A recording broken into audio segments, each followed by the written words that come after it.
আজকের এই দিনটা আপনাদের কাছে কেমন লাগতেছে আমি জানি না, কিন্তু আমার কাছে ঈদের মতন আনন্দের দিন মনে হচ্ছে।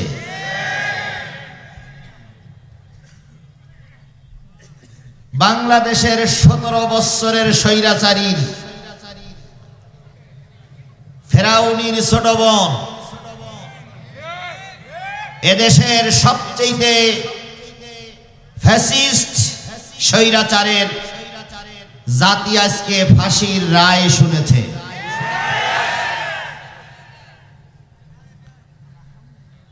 আজকে হলো আমাদের ঈদুল ফিতরের আনন্দের দিন। আর যেদিন শুনব বাংলার জমিনে আসার পরে ওনার ফাঁসির কাস্টে ঝুলানো হয়েছে, সেদিন হবে আমাদের ঈদুল আজহার আনন্দের দিন। যখন এই ট্রাইব্যুনালে, আজকে যে ট্রাইব্যুনালে শেখ হাসিনার রায় হয়েছে, এই ট্রাইব্যুনালে যখন সাইদির বিচার চলছিল, এই ট্রাইব্যুনালে যখন নিজামীর বিচার চলছিল, এই ট্রাইব্যুনালে যখন বিএনপির নেতা সালাউদ্দিন কাদের চৌধুরীর বিচার চলছিল, তখন শেখ হাসিনা রহমাতুল্লাহ আলাইহি উনি বলেছিলেন আইন তার নিজের গতিতে চলবে, আইন তার নিজের গতিতে চলবে, এখানে আমরা কেউ হস্তক্ষেপ করছি না, আমাদের এখানে কিছু করার নেই। আমরা সেদিনকে বলেছিলাম এটা ক্যাঙ্গারু ট্রাইব্যুনাল, এই ক্যাঙ্গারু ট্রাইব্যুনালে যাদের বিচার হচ্ছে এই বিচার সঠিক হচ্ছে না। সেদিন কোনারা বলেছিলেন এই জামাত ইসলামের কিছু হুজুররা সরকারি কাজে বাধা দিচ্ছে, বিচার কাজে বাধা দিচ্ছে। আমরা বলেছিলাম সরকার পরিবর্তন হোক, ট্রাইব্যুনাল যেন পরিবর্তন না হয়। সালাউদ্দিন কাদের চৌধুরী বিএনপির ভাইরা শোনেন, সালাউদ্দিন কাদের চৌধুরীর মৃত্যুর আগে সাক্ষাৎকার নিয়েছিল, উনি বলেছিলেন, সাংবাদিকরা বলেছিলেন আপনার শেষ ইচ্ছা কি? উনি বলেছিলেন আমার শেষ ইচ্ছা আমি ট্রাইব্যুনালে বিচারের রায় হয়ে রায় নিয়ে চলে যাব, কিন্তু ট্রাইব্যুনাল যেন বন্ধ হয় না, কারণ সরকার পরিবর্তন হবে, ওই ট্রাইব্যুনালে নতুন করে আবার রায় আসবে। সরকার পরিবর্তন হয়েছে, সেই ট্রাইব্যুনালে রায় হয়েছে, খনি হাসিনার ফাঁসির রায় হয়েছে, সাবেক স্বরাষ্ট্রমন্ত্রী আসাদুজ্জামান কামালেরও মৃত্যুর রায় হয়েছে। এরপরে তাদের 2 জন এবং পুলিশ ডিপার্টমেন্টের হেড, কি ওর নাম, আব্দুল্লাহ আল মামুনেরও রায় হয়েছে। 3 জনের সম্পদ বাজেয়াপ্ত করা হয়েছে। এই 3 জনের সম্পদ বেচাকেনা করে শহীদ পরিবারকে দেওয়া হবে, আহত পরিবারকে দেওয়া হবে। আমি ইউনূস সাহেবকে বলি আমারও কিছু দিয়ে।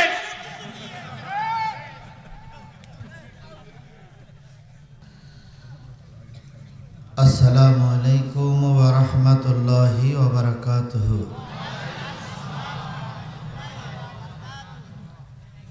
আলহামদুলিল্লাহি রাব্বিল আলামিন ওয়াসসালাতু ওয়াসসালামু আলা সাইয়্যিদিল আমবিয়াই ওয়াল মুরসালিন ওয়া আলা আলিহি ওয়া আসহাবিহি আজমাইন। আম্মা বা'দ, আউযু বিল্লাহি মিনাশ শাইতানির রাজীম। বিসমিল্লাহির রহমানির রহিম।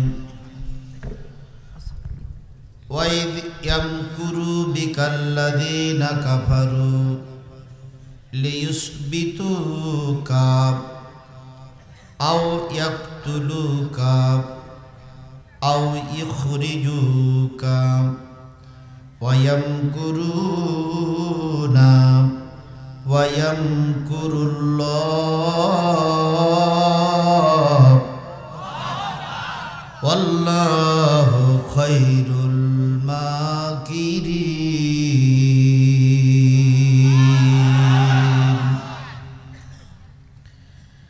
ওয়া ইযা তুতলা আলাইহিম আয়াতুনা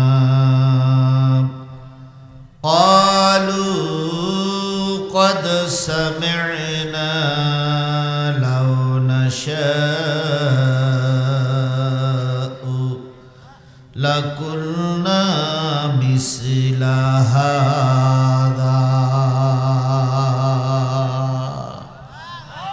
إن هذا إلا أساطير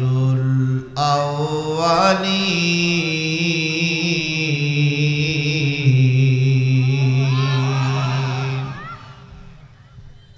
صدق الله المولانا العظيم قال النبي صلى الله عليه وسلم كما تكونون كذلك يعمر عليكم أو كما قال رسول الله صلى الله عليه وسلم إن الله وملائكته يصلون على النبي يا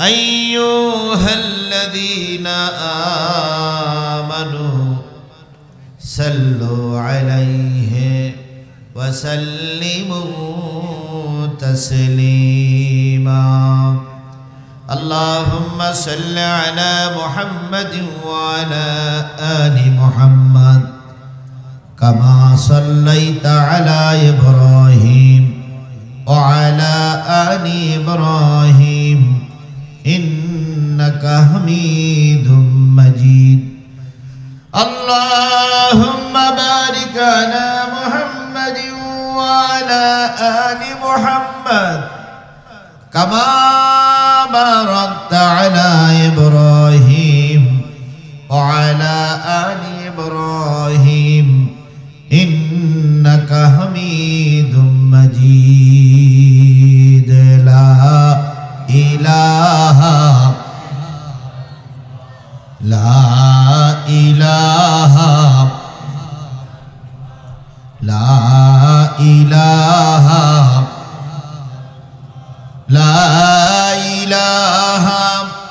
إلا الله محمدُر رسول الله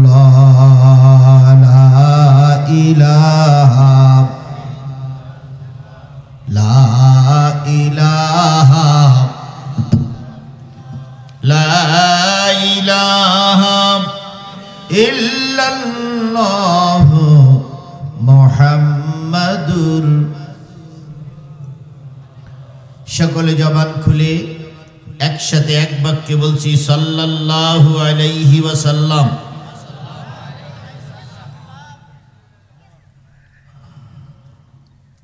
গাইবান্ধা জেলার গোবিন্দগঞ্জ উপজেলার পিয়ারাপুর পশ্চিমপাড়া জামে মসজিদের উদ্যোগে অনুষ্ঠিত হচ্ছে একদিন ব্যাপী তাফসিরুল কোরআন ও ওয়াজ মাহফিল। 17 নভেম্বর 2025 দোসরা অগ্রহণ 1432 বাংলা 25 জামাদিউল আওয়াল 1447 হিজরি রোজ সোমবার। আজকের এই তাফসিরুল কোরআন মাহফিলের শ্রদ্ধাভাজন স্বনামধন্য সম্মানিত সভাপতি জনাব মোহাম্মদ আনিসুর রহমান, অধ্যক্ষ Piyarapur IGM school and college. আজকের এই মাহফিলের সহসভাপতি হযরত মাওলানা আব্দুল্লাহ সালমান জুয়েল।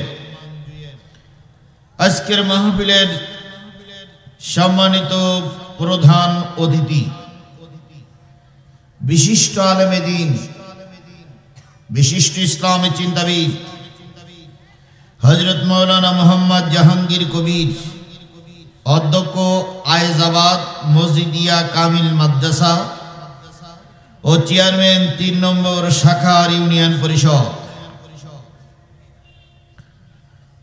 সম্মানিত প্রধান মেহমানদ্বয়,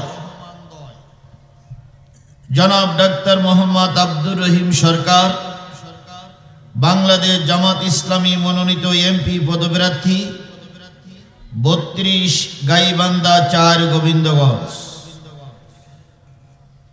অপরদিকে আছে জনাব মোহাম্মদ শামীম কায়সার লিঙ্কন, তিনি আসতে পারেননি, তিনি তার প্রতিনিধি পাঠিয়েছেন। সাবেক সংসদ সদস্য, 32 গাইবান্ধা 4 গোবিন্দগঞ্জ এবং বাংলাদেশ জাতীয়তাবাদী দল বিএনপির মনোনীত এমপি পদপ্রার্থী। বিশেষ অতিথিবৃন্দ, আমন্ত্রিত অতিথিবৃন্দ, দাওয়াতি অতিথিবৃন্দ, আমার সাথে আছেন জয়পুরহাট থেকে আগত বাংলাদেশ জামাত ইসলামীর একজন অন্যতম নেতা, আপনাদের এই পাশের কৃতি সন্তান হযরত মাওলানা আব্দুর রহিম সাহেব সহ দাওয়াতি অতিথিবৃন্দ। আলোচনা করেছেন মাওলানা আব্দুস সালাম নাটুরি, মাওলানা মুহাম্মদ আনিসুর রহমান পিয়ারাপুরী সহ গর্বিত মায়ের গর্বিত সন্তান শ্রদ্ধেয় ওলামায়ে হযরত। এলাকার বিভিন্ন কুটির থেকে আগত দিনদার, পরেশগার, মুত্তাকি মুসলমান ভাই ও বন্ধুগণ, পদ্মায় অবস্থানরত শ্রদ্ধাশীলা মা ও বোনেরা, সবাইকে নিয়ে আবারও সালাম বিনিময় করছি। আশা করছি সালামের জবাবটা সবাই মিলে জোরে সোরে দিবেন। আসসালামু আলাইকুম ওয়া রাহমাতুল্লাহি ওয়া বারাকাতুহু।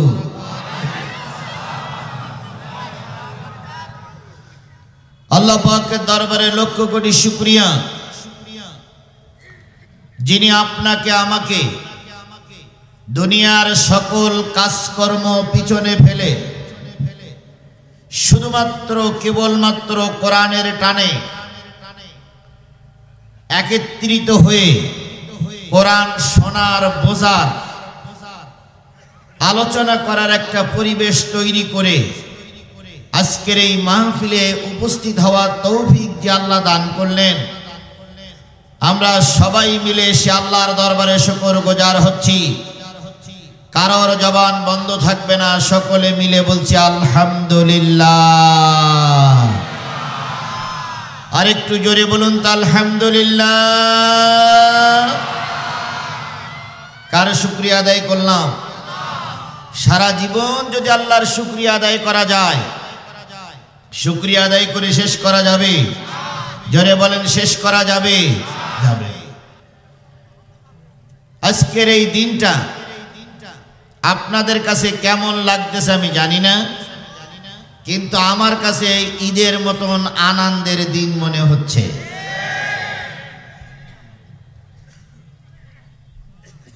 বাংলাদেশের 17 বৎসরের স্বৈরাচারীর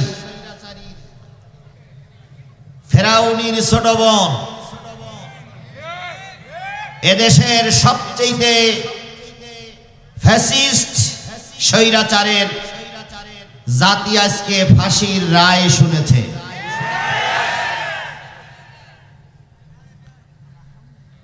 আজকে হলো আমাদের ঈদুল ফিতরের আনন্দের দিন। আর যেদিন শুনব বাংলার জমিনে আসার পরে ওনার ফাঁসির কাস্টে ঝুলানো হয়েছে, সেদিন হবে আমাদের ঈদুল আজহার আনন্দের দিন। আজকের এই সুখের দিনে কার শুকরিয়া আদায় করব? আলহামদুলিল্লাহ। আল্লাহ বলতেছেন, কুল লাউ কানাল বাহরু মিদাদান লিকালিমাতি রাব্বি লানাফিদাল বাহরু ক্বাবলা আন তানফাদা কালিমাতু রাব্বি ওয়ালাউ জিইনা বিমিসলিহি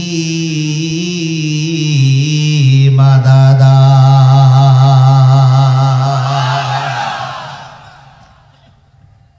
কুল্লাউ কানাল বাহর, হে নবী আপনি বলে দিন পৃথিবীতে যত সাগর আছে, পৃথিবীতে যত নদ নদী আছে, খাল বিল আছে, পুকুর পুষ্করণী আছে, এক কথায় পৃথিবীতে যত পানির উৎস আছে, সব পানিগুলো যদি কালি হয়ে যায়, পৃথিবীতে যত দাঁড়ানো গাছ আছে, সব গাছগুলো যদি কলম হয়ে যায়, পৃথিবীতে যত সমান্তরাল জমি আছে, সব জমিগুলো যদি কাগজ হয়ে যায়, দাঁড়ানো গাছ নামক কলম দিয়ে, সাগরের পানি নামক কালি দিয়ে, সমান্তরাল জমি নামক কাগজের উপরে তোমার রবের কথা লিখতে যদি শুরু করো, কখন জানি কলমগুলো ফুরায় যাবে, কালিগুলো সব শেষ হয়ে যাবে। আরেকটা সাগরের পানিও যদি কালি করে নিয়ে আসো, সেটাও একদিন শেষ হয়ে যাবে। জেনে নিও তখনও পর্যন্ত তোমার রবের কথা লিখে শেষ করা যাবে না। সেই রবের নাম কি? আরেকটু জোরে বলুন তো। আল্লাহরে ডাকলে আল্লাহ খুশি হয় না বেজার হয়? ফাযকুরুনি আযকুরুকুম ওয়াশকুরুলি ওয়ালা তাকফুরুন। বান্দা তুই আমারে ডাক, আমি তোর ডাকে সাড়া দেব। নিয়ামতের অস্বীকার করিস না, কুফরি করিস না, শুকর আদায় কর, আমি তোর নিয়ামত আরো বাড়িয়ে দেব। উদুনি আস্তাজিব লাকুম। বান্দা তুই আমারে ডাক, আমি তোর ডাকে সাড়া দেব। আমাদের কথার ডাকে কি আল্লাহ সাড়া দেয়? কথা বলেন, ডাকে সাড়া দেয়? যারা বলেছিল আমরা পালায়ে যাব না, তারাও জানতো যে মরার আগ পর্যন্ত আমাদের কেউ নামাতে পারবে না। কিন্তু আল্লাহর রহমত শুরু হলো, আর আলেমদের চোখের পানি কাজে লেগেছে। ভালো মানুষের চোখের পানি, সন্তানহারা মায়ের চোখের পানি কাজে লেগেছে। হাজারো ক্ষমতার দাপট তাকে এটাই টিকতে পারিনি। এখানে কারণ নয়, এখানে আল্লাহর, এখানে আল্লাহর, এখানে আল্লাহ। এই জন্য বিপদে আপদে সুখে দুঃখে ডাকবো কার? আর একটু জোরে বলেন, কারে ডাকবেন? সেই আল্লাহর নামে শুকর গুজার হচ্ছি, আলহামদুলিল্লাহ। সর্বকালের সর্বশ্রেষ্ঠ মহামানব, যিনি এসেছিলেন এই পৃথিবীতে সকলের জন্য রহমত হয়ে, সেই নবীর নামে দুরূদ আর সালাম সবাই মিলে বলছি সাল্লাল্লাহু আলাইহি ওয়াসাল্লাম। রসুলের জন্মের আগ থেকে শুরু করে মৃত্যু পর্যন্ত এই 63টা বছরের ভিতরে রসুলের প্রায় সব কাজগুলো ছিল মুজিজার মতন, মুজিজা স্বরূপ। যেমন দেখুন, আমি আপনাদের কাছে প্রশ্ন করি, বলুন তো পৃথিবীতে যত মানুষ হয়, মায়ের পেট থেকে যত মানুষ দুনিয়ায় আসে, সব মানুষ, সব বাচ্চারা হওয়ার পরে মায়ের কিছু রক্ত বাহির হয় কিনা? তাই না? কিন্তু আল্লাহর নবী এমন একজন মানুষ ছিলেন, এমন একজন মহামানব ছিলেন। নবীজি পৃথিবীতে এসেছেন, আমেনা বলেছেন, আমি লক্ষ্য করেছি নবীজি দুনিয়া আসার পরে এক ফোঁটা রক্ত আমার শরীর থেকে বাহির হয়নি। ডাক্তার সাহেব পাশে বসা, ডাক্তার সাহেব হয়তো বলবেন যে এটা সম্ভব নয়, কারণ এটা কি করে সম্ভব? কিন্তু এ মুজিজা কার? সন্তান যখন দুনিয়ায় আসে, মায়ের নাড়ির সঙ্গে সন্তানের নাভির নাড়ির সঙ্গে একটা কি থাকে? অ্যাডজাস্ট থাকে। এরপরে সন্তান দুনিয়া আসার পরে নাড়িটা কেটে কি দিতে হয়? বাদ দিতে হয়। কিন্তু আমার নবী যখন পৃথিবীতে এসেছিলেন, আশেপাশে যারা ছিল তারা সবাই বলেছে নবীর নারীর সাথে মা আমেনার নারীর সঙ্গে কোনো অ্যাডজাস্ট ছিল না। নবী সম্পূর্ণ ব্যতিক্রম অবস্থায় দুনিয়ার মুখ দেখেছে। এটা আর একটা মজেজা। এরপরে আসুন, আমাদের ছেলে সন্তানগুলো 2-3 বছর হলে একটা অতিরিক্ত চামড়া কেটে বাদ দিতে হয়। এইটার আমরা গ্রাম্য ভাষায় কি বলি? খাতনা বা মুসলমানি। কিন্তু আমার নবী মায়ের পেটের থেকে এসেছিলেন, কোন মুসলমানি দেওয়া লাগেনি। মুসলমানি খাতনা হয়েই আল্লাহ পাক তার হাবিবকে দুনিয়ায় পাঠিয়েছে। এটা আরেকটা কি? নবী যখন এই পৃথিবীতে এসেছিলেন কোন মাসে, কত খ্রিস্টাব্দ, রাতে না দিনে? কথা বলেন। সবে সাদেকের সময় নবী পৃথিবীতে আসলেন। সর্বপ্রথম সংবাদ পেল নবীজির ফুপি আম্মা আবু লাহাব সংবাদ পেয়েছিল, অন্যান্য ভাইরা সংবাদ পেয়েছিল, কিন্তু নারীদের ভিতরে সর্বপ্রথম ফুপি আম্মা উম্মে হানি সংবাদ পায়। তিনি ছুটে এসে দেখে নবীর ঘরটা অন্ধকার, ঘরে কোনো আলো নাই, বাতি নাই। উম্মে হানি জিজ্ঞেস করলেন, বুবুজান, ভাবিজান, ঘরে কোনো বাতি নাই কেন? আমেনা বলেছিলেন, বুবুজান, বাতি জ্বালানোর মতন লণ্ঠনে কোনো তেল নাই। এত বড় একটা মহৎ মানুষ আমার ঘরে এসেছে, লম্প জ্বালানোর মতন তেল আমার ঘরে নাই। উম্মে হানি বলেন, আমি ভাতিজা মোহাম্মদকে কোলে নিলাম, মুখের থেকে কাপড়টা সরাই দিলাম। ভাতিজা মোহাম্মদের চেহারায় যে আলো হয়েছে, ওই আলোয় অন্ধকার ঘরটা আলোকময় হয়ে গেছে। এটাও একটা কি মুজিজা। উম্মে হানি বলেন, আমি অনেকক্ষণ আদর করে নবীজির গালে চুমা দিলাম। দেখি শিশু নবী, ছোট্ট নবী, 2-3 ঘন্টা আগে আসা নবীর মুখটা বিড় বিড় বিড় বিড় করে নড়তেছে। আমার কৌতূহল জাগলো, ছোট মানুষ কেন চোখ ঠোঁট বিড় বিড় করে নাড়ায়। আমি তার ঠোঁটটা কানের কাছে নিয়ে গেলাম, কিছুই শুনতে পেলাম না। একটু বড় হলে জিজ্ঞেস করেছিলাম, ভাতিজা, জন্মের পরে বিড় বিড় করে কি বলেছিলে? নবীজি ফুপি আম্মার গলা জড়াই ধরে বলেছিলেন, ফুপি আম্মা, জন্মের পরে কেঁদেছিলাম, রব্বি হাবলি উম্মতি, আয় আল্লাহ, আমার গুনাহগার উম্মতগুলোরে মাফ করে দাও। তাহলে নবী জন্মের পরেই কাঁদলেন কাদের জন্য? এই কথা বলেন, কাদের জন্য? আপনারা কি সেই উম্মত? কথা বলেন, আমরা কি সেই উম্মত? মঞ্চে যারা বসে আছেন এরা সবাই কি সেই উম্মত? আপনারা যারা নিচে বসে আছেন সবাই কি সেই নবীর উম্মত? আরে বাবা, দল যেটাই করুন না কেন, আপনি তো নবীর উম্মত, আমি তো নবীর উম্মত। কথা বলেন, ঠিক না বে ঠিক? তাহলে যদি নবীর উম্মত হয়, নবীর পরে নাজিল হলো কি? সেই কোরআনের আলোচনা চলছে, আর তুমি নবীর উম্মত হয়ে বাদামের দোকানে ঘুরে বেড়াচ্ছ।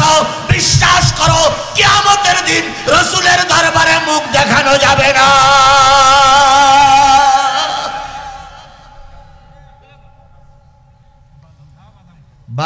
বাদামের দোকানে যে লোকগুলো আছে, ওরা যদি সবাই আসে, এই কলেজের মাঠ ফুল হয়ে যাবে। কিন্তু ওরা ওয়াজ শুনবে না, ওনা নাগরদোলায় গোল খাচ্ছে।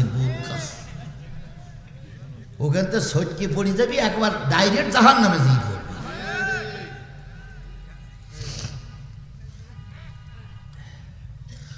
উম্মে হানি বলেন, আমি রাসূলকে শোয়ায়ে দিলাম, দেবার সাথে সাথে রাসূল নিজে নিজে উপর হয়ে গেলেন।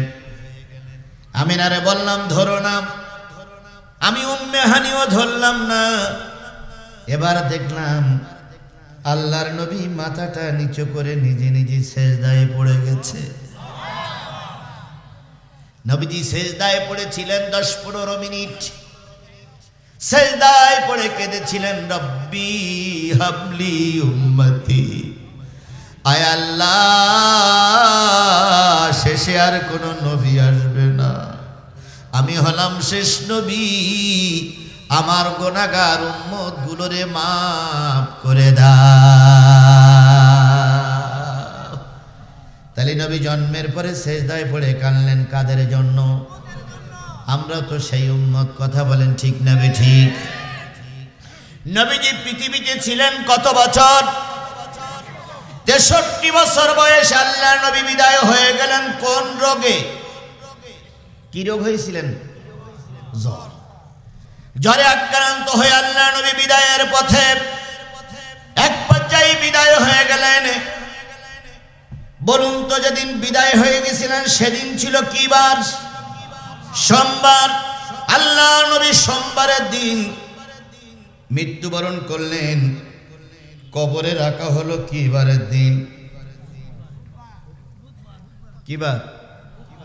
বুধবারের দিন। বড় বড় আলেমরা আছেন, ভুল হলি লোকমা দিয়েন। সব যে আমি জানি তা না, শুধু জাতির জ্ঞাতার্থের জন্য বলতেছি। মারা গেলেন সোমবারে। কাফন দাফন হলো কি বারে? জোরে বলেন। মাঝখানে কয়দিন গেল? আল্লাহ নবী বলেছেন 3টি কাজ তাড়াতাড়ি করো। জানাজা উপস্থিত হলে জানাজা করে মাটি দাও, ছেলে মেয়ে বড় হলে বিয়ে দাও, খাওয়ার সামনে আসলে তাড়াতাড়ি সেরে নাও। নবীজি বলেছেন মৃত্যু ব্যক্তি সামনে আসলে তাড়াতাড়ি কবরস্থ করো। অথচ নবী 3 দিন শুয়ে আছে, কবরস্থ করা হচ্ছে না।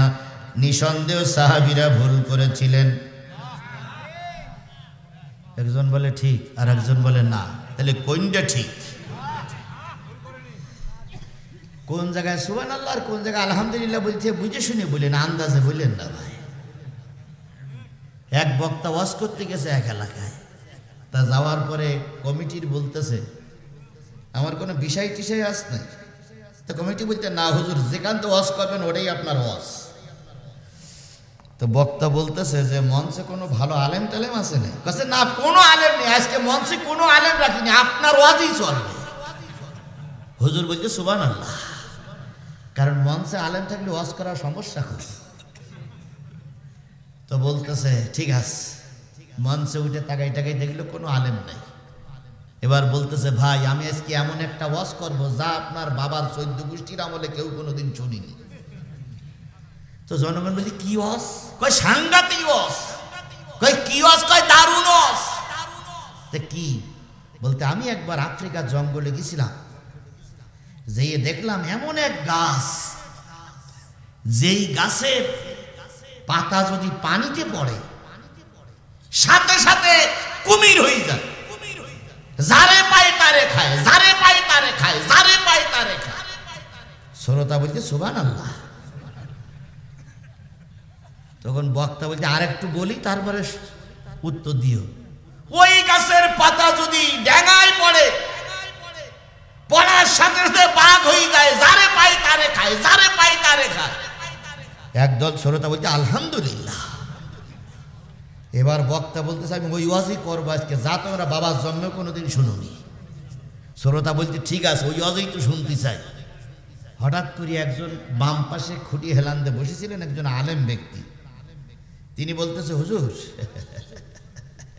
গাছের পাতা যদি ডাঙায় পড়লে বাঘ হয়, আর ওই গাছের পাতা যদি পানিতে পড়লে কুমির হয়, হুজুর ওই গাছের পাতা যদি অর্ধেক পানিতে আর অর্ধেক ডাঙায় পড়ে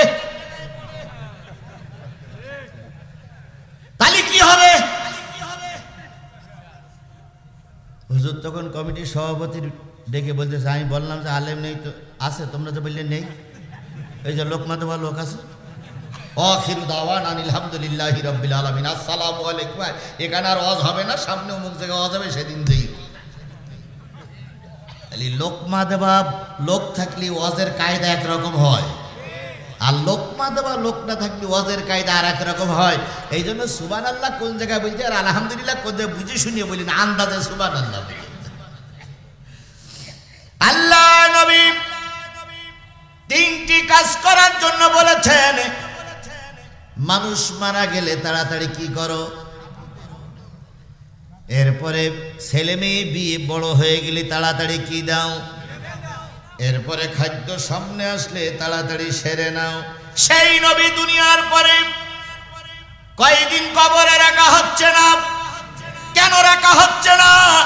রাসূল ডেকার পরে এখনো নেতা নির্বাচন করা হয়নি। যদি নেতা নির্বাচনের আগে আল্লাহ নবীকে কবর দেওয়া হয়, এই নেতা নির্বাচন করতে গিয়ে আমাদের ভিতরে মারামারি কাসাল বেঁধে যাবে। এই জন্য সবাই সিদ্ধান্ত নিলেন, নেতা নির্বাচন না হওয়া পর্যন্ত রাসূলকে কবরে রাখবো না। তাহলে রাসূলের কবর দেওয়া চাইতে নেতা নির্বাচন করা, এই কথা বলেন না কেন? রাসূলের কবরে রাখার চাইতে নেতা নির্বাচন করা ফরজ। সেই নেতা নির্বাচন করার সময় আসতেছে। ও আমার জাতি, বিগত 52-54 বছর আমরা ভুল করেছি। এবার ভুল সিদ্ধান্ত নিয়ে কোন জালেম ফাসিককে নেতা বানাবো না, আল্লাহর ওলিদেরকে নেতা বানিয়ে জাতীয় সংসদে বানাবো।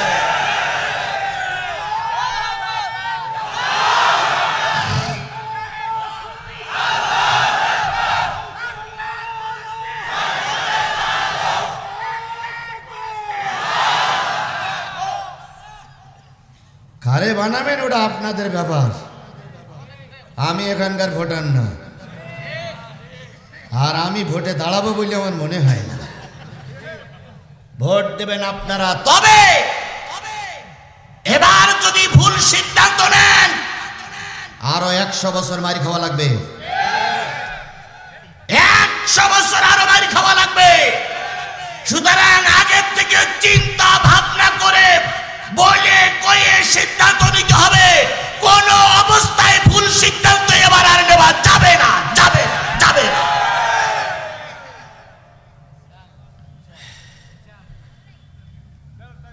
বিশাল মারির কি দেখলেন আপনি? আমার সেই বুঝতে যাইয়েন না, আমি আমার গতিতে চলতেছি, কোরআন হাদিসের গতিতে চলতে দেন। তাহলে 3 দিন রাসূলকে উপরে রেখে নেতা হয়েছে, টুপি খুলে যেতে হয়েছে, জামা খুলে অন্য জামা পরে যাওয়া লেগেছে।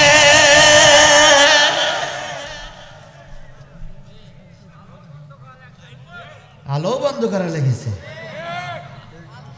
আব্দুর রহিম কই? তুমি আব্দুর রহিম কই? ও ভালো জানে।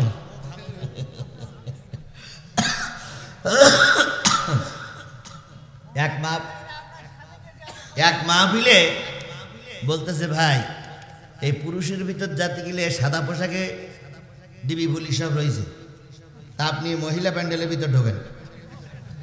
তাই বলতে তোমার মহিলা বানাইতে বানাই, বলছে না ভাই আপনি এর ভিতর ঢোকেন। এখন ওর ভিতর ঢুকেছি, এক মহিলা নিজের ওড়না আর এক বাচ্চার ওড়না নিজে মাথায় দেয়, ওড়না আমার কাছে বলতে, হুজুর তাড়াতাড়ি টুপি খুলে ওড়না মাথায় দেন, নতুবা আপনার ধরি ফেল কিভাবে। এটা কি নতুন কিছু? এভাবে করে কায়া পাল্টে পাল্টে আমাদের চলা লেগেছে। কথা বলেন, কথা বলেন, কথা বলেন। এখন কি সেই পরিবেশ আছে? এখন আমাদের আল্লাহ উন্মুক্ত পরিবেশ তৈরি করে দিয়েছে, সুবহানাল্লাহ। সুতরাং উন্মুক্ত পরিবেশে আল্লাহর কোরআন থেকে কথা হবে। আপনারা কি আমার সঙ্গে সময় দেবেন না আমারে ফেলাই রেখে চলে যাবেন? সময় দেবেন না আমাকে রেখে চলে যাবেন? কাদের মোল্লার যেদিন ফাঁসি হয়েছিল সেদিন এই গোবিন্দগঞ্জের কোন একটা এলাকায় আমার মাহফিল ছিল। আমি সেদিন স্পষ্ট করে বলেছিলাম, ফেরাউনের বাচ্চা শুনে রাখো, যে ট্রাইব্যুনালে তুমি আজকে আব্দুল কাদের মোল্লার ফাঁসি দিলে, ওই ট্রাইব্যুনাল ওই ট্রাইব্যুনালের দড়ি যেন ভারত নিয়ে না যায়। একদিন ওই ট্রাইব্যুনালের রায়ে ওই দড়িতে তোমার মতন প্রেত্তির বাচ্চা প্রেত্তিকে ফাঁসির কাস্টে ঝুলানো হবে।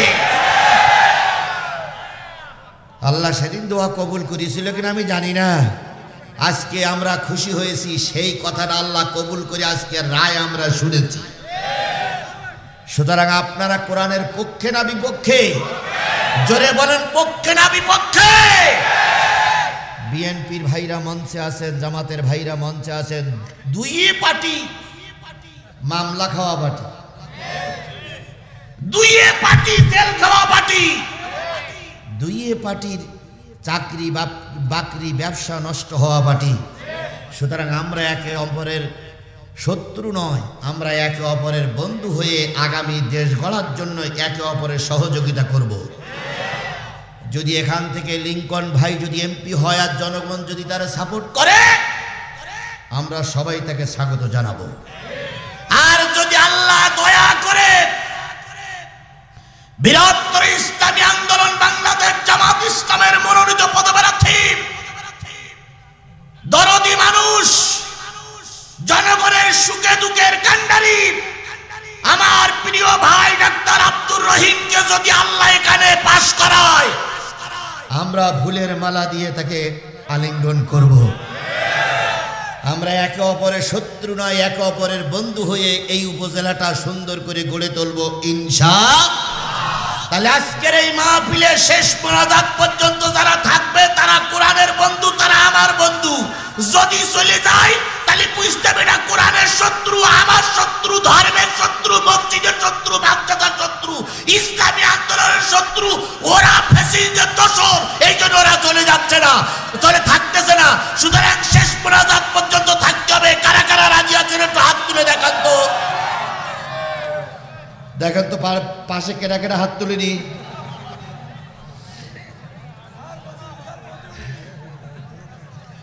আল্লাহ আমাদের সবাইকে কবুল করুক। আরো জোরে বলেন আমিন, আরো জোরে আমিন, আরো জোরে আমিন। আজকে যে ঘটনা ঘটেছে ওই ঘটনাকে উল্লেখ করার মতন কোরআন শরীফের আয়াত নিয়ে আর হাদিস নিয়ে আপনাদের সামনে হাজির ইনশাআল্লাহ তাআলা। যে ঘটনা ঘটেছে ওই ঘটনা কোরআন শরীফে কিভাবে আছে সেটা আপনাদের সামনে তুলে ধরা হবে। শেষ মোনাজাত পর্যন্ত থাকবো ইনশাআল্লাহ। এত বড় একটা মাহফিল, খরচ হয়েছে প্রায় 2.5 লক্ষ 3 লক্ষ টাকা। কয় টাকা যে দিয়েছেন আল্লাহই ভালো জানে। এখন আমি আপনাদের কাছে দাবি করছি, কর্তৃপক্ষ রিস্ক নিয়ে জিহাদি দাওয়াত করে একটা উদ্দেশ্য নিয়ে যে জিহাদি হুজুর আসলে আজ যাই হোক আমাদের লস হবে না।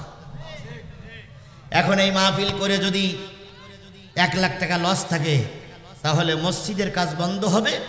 মসজিদ কর্তৃপক্ষ আগামী কি আর মাহফিল দেবে না। কোরআনের মাহফিল চালু থাক না বন্ধ হোক? কথা বলেন, চালু থাক না বন্ধ হোক? যদি চালু থাকে না আপনারা চান তাহলে সকলে পকেটে হাত দিয়ে 50টা টাকা বের করে বন্ধুগণ, আমি আপনাদের সামনে সূরা আনফালের 30, 31 দুইটা আয়াত তেলাওয়াত করেছি। দুইটা আয়াতের পরে ভিত্তি করে এখনই কথা শুরু হবে। আমি হাত তুলেছিলাম, সবাই শেষ মোনাজাত পর্যন্ত থাকবেন। আপনারা কি হাত তুলেছেন? আমার সম্মানিত নেতা উনিও হাত তুলেছেন, কিন্তু উনি সারাদিন পরিশ্রম করতেছে নির্বাচনী কাজে। আমরা সেদিন রাজশাহীতে পেয়েছিলাম ডাক্তার আব্দুল বারী সাহেব, রাজশাহীতে পেয়েছিলাম ডাক্তার আব্দুল বারী সাহেব বাগা। তো ওনার চেহারা আর একজন প্রিন্সিপালের চেহারা একরকম। তাই আমি বললাম, ভাই তুই কি আপন ভাই? ভাই কয় না। উনি আমাকে কানে কানে বললেন, হুজুর 7টা রোগী অপারেশনের জন্য বসে আছে, একটুখানি যদি সুযোগ দিতেন আমি আজ তো ওই 7টা রোগী যে একটু অপারেশন করতে পারতাম। তা আমি ছুটি দিলাম। আজকেও ডাক্তার আব্দুর রহিম ভাই, উনিও ব্যস্ত মানুষ, ওনারও একটা কি আছে, ক্লিনিক আছে না, উনি একটু ছুটি চাচ্ছে। আপনারা দেবেন ছুটি? জি জি, আমি ভাইকে ছুটি দিলাম। আল্লাহ ভরসা, আল্লাহ যেন আমার ভাইয়ের সম্মান ইজ্জত বাড়িয়ে দেয়। শুধু এই ছুটি নয়, আজকের থেকে টার্গেট নিতে হবে কোরআন জয়ী না হওয়া পর্যন্ত যার যা আছে তাই নিয়ে ময়দানে থাকবো। কোন অবস্থায় জালেম ফাসিকের হাতে আমাদের এই দেশ তুলে দেব না, এবার আমরা কোরআনের হাতে এই দেশ তুলে দেব। কারা কারা রাজি আছেন একটু দুই হাত উঁচু করে আল্লাহরে দেখা। তাকবীর, দিন ইসলাম, দিন ইসলাম। তাকবীর। আল্লাহ কবুল করুক। আমার ভাইয়েরা, ভাই কোন সূরা? সবাই মিলে বলুন। সূরাতুল আনফাল। কয়টা আয়াত? দুইটা আয়াত। কত নম্বর? কত নম্বর? 30 আর হলো 31। এই দুইটা আয়াতের পরে ভিত্তি করে মূলত কথা। আল্লাহ আমাদের সবাইকে কবুল করুক। সকলে মিলে বলুন আমিন। আল্লাহর নবী সাল্লাল্লাহু আলাইহি সাল্লামের চাইতে ভালো লোক এই সমাজে আর কেউ ছিল? স্পষ্ট করে বলতে হবে ছিল।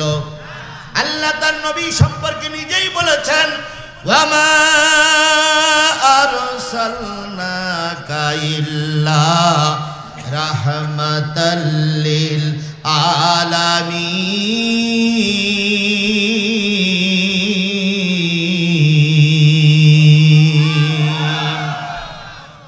ওগো নবী, আমি আপনাকে পৃথিবীর মানুষের সকল মানুষের কাছে রহমত স্বরূপ প্রেরণ করলাম। কে বলতেছেন? আল্লাহ হলেন রব্বুল আলামিন, আর আপনার আমার নবী হলেন রাহমাতাল লিল। আলহামদুলিল্লাহি রাব্বিল আলামিন। আর মা আরসালনাকা ইল্লা রাহমাতাল লিল আলামিন। আল্লাহ হলেন রব্বুল আলামিন, আর নবী হলেন রাহমাতাল লিল আলামিন। কথা বলেন ঠিক না বেঠিক? আল্লাহর এক জায়গায় বলেছেন, ইন্নাকা লাআলা খুলুকিন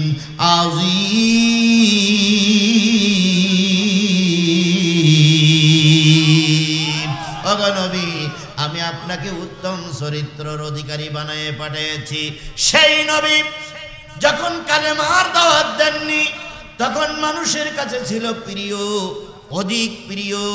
কেউ বলতো মাহবুব, কেউ বলতো পিয়ারো, কেউ বলতো আপন ভাই, কেউ বলতো আপন লোক।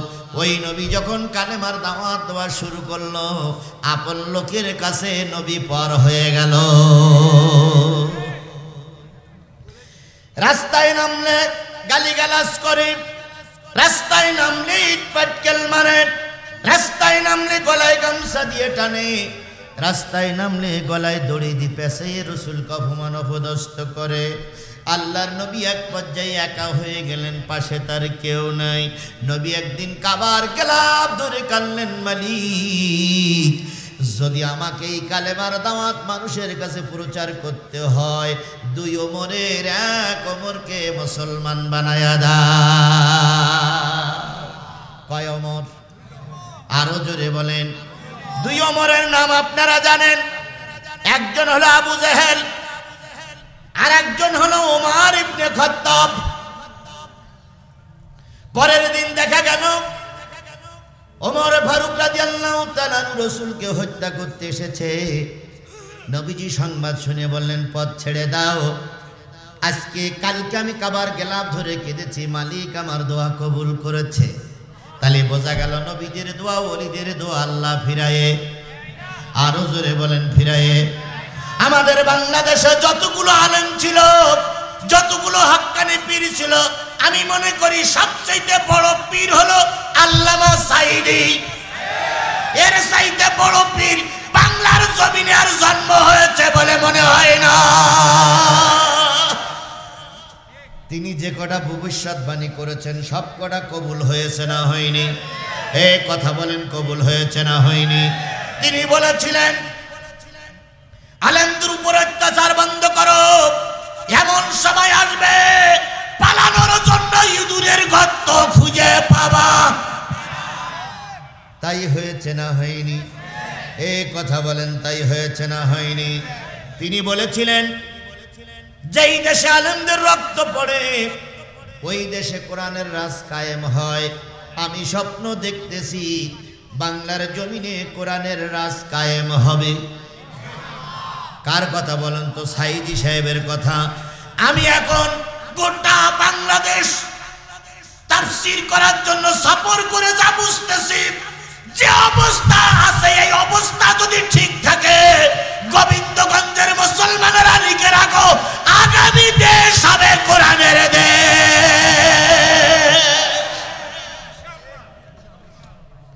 আমি গোটা দেশ সফর করতেছি। গতকালকে ছিলাম চুয়াডাঙ্গায়, তার আগের দিন ছিলাম সিরাজগঞ্জে, তার কয়েকদিন আগে ছিলাম দিনাজপুর। গোটা বাংলাদেশ সফর করে আমি যা বুঝেছি, এই অবস্থা যদি চালু থাকে, যেভাবে মানুষ কোরআনের দিকে ধেয়ে আসতেছে, ঠেকানো যাবে না, ইনশাআল্লাহ ঠেকানো যাবে না। সাইদির দোয়া আল্লাহ কবুল করে নিয়েছে, আমার বিশ্বাস। আল্লাহ নবী দোয়া করলেন, কয় ওমরের এক ওমর মুসলমান বানায় দাও। পরের দিন ওমর ফারুক রাদিয়াল্লাহু তাআলা ইসলাম গ্রহণ করলেন। আবু জেহেলের মাথা আরো খারাপ, আবু জেহেলের মাথায় আরো সব সৃষ্টি করল। এইভাবে করে যদি নবী দাওয়াতি কাজ চালু রেখে যায়, একদিন কালেমাওয়ালারা এই দেশ দখল করবে, একদিন কাবার চত্বরে কোরআনের পতাকা উড়বে। এরকম মাথা খারাপ করা লোক আমাদের সমাজে আছে না নাই?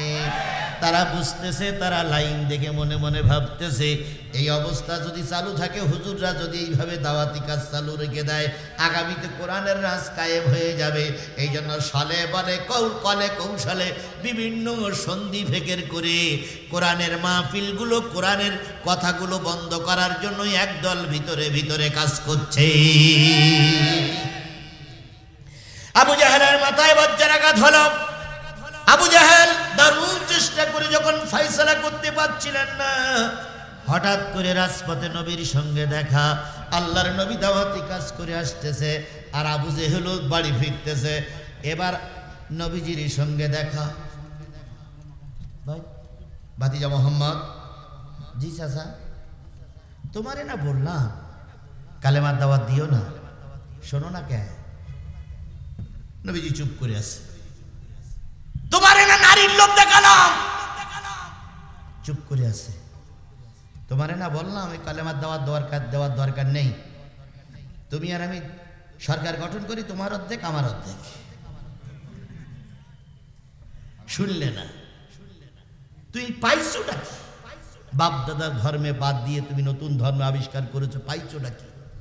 আল্লাহ নবী এতক্ষণ কথা শোনার পরে একটা কথা বলে দিলেন, চাচা যেটা দিতে পারো সেটাও যদি দাও, যেটা দিতে না পারো ওটাও যদি দাও।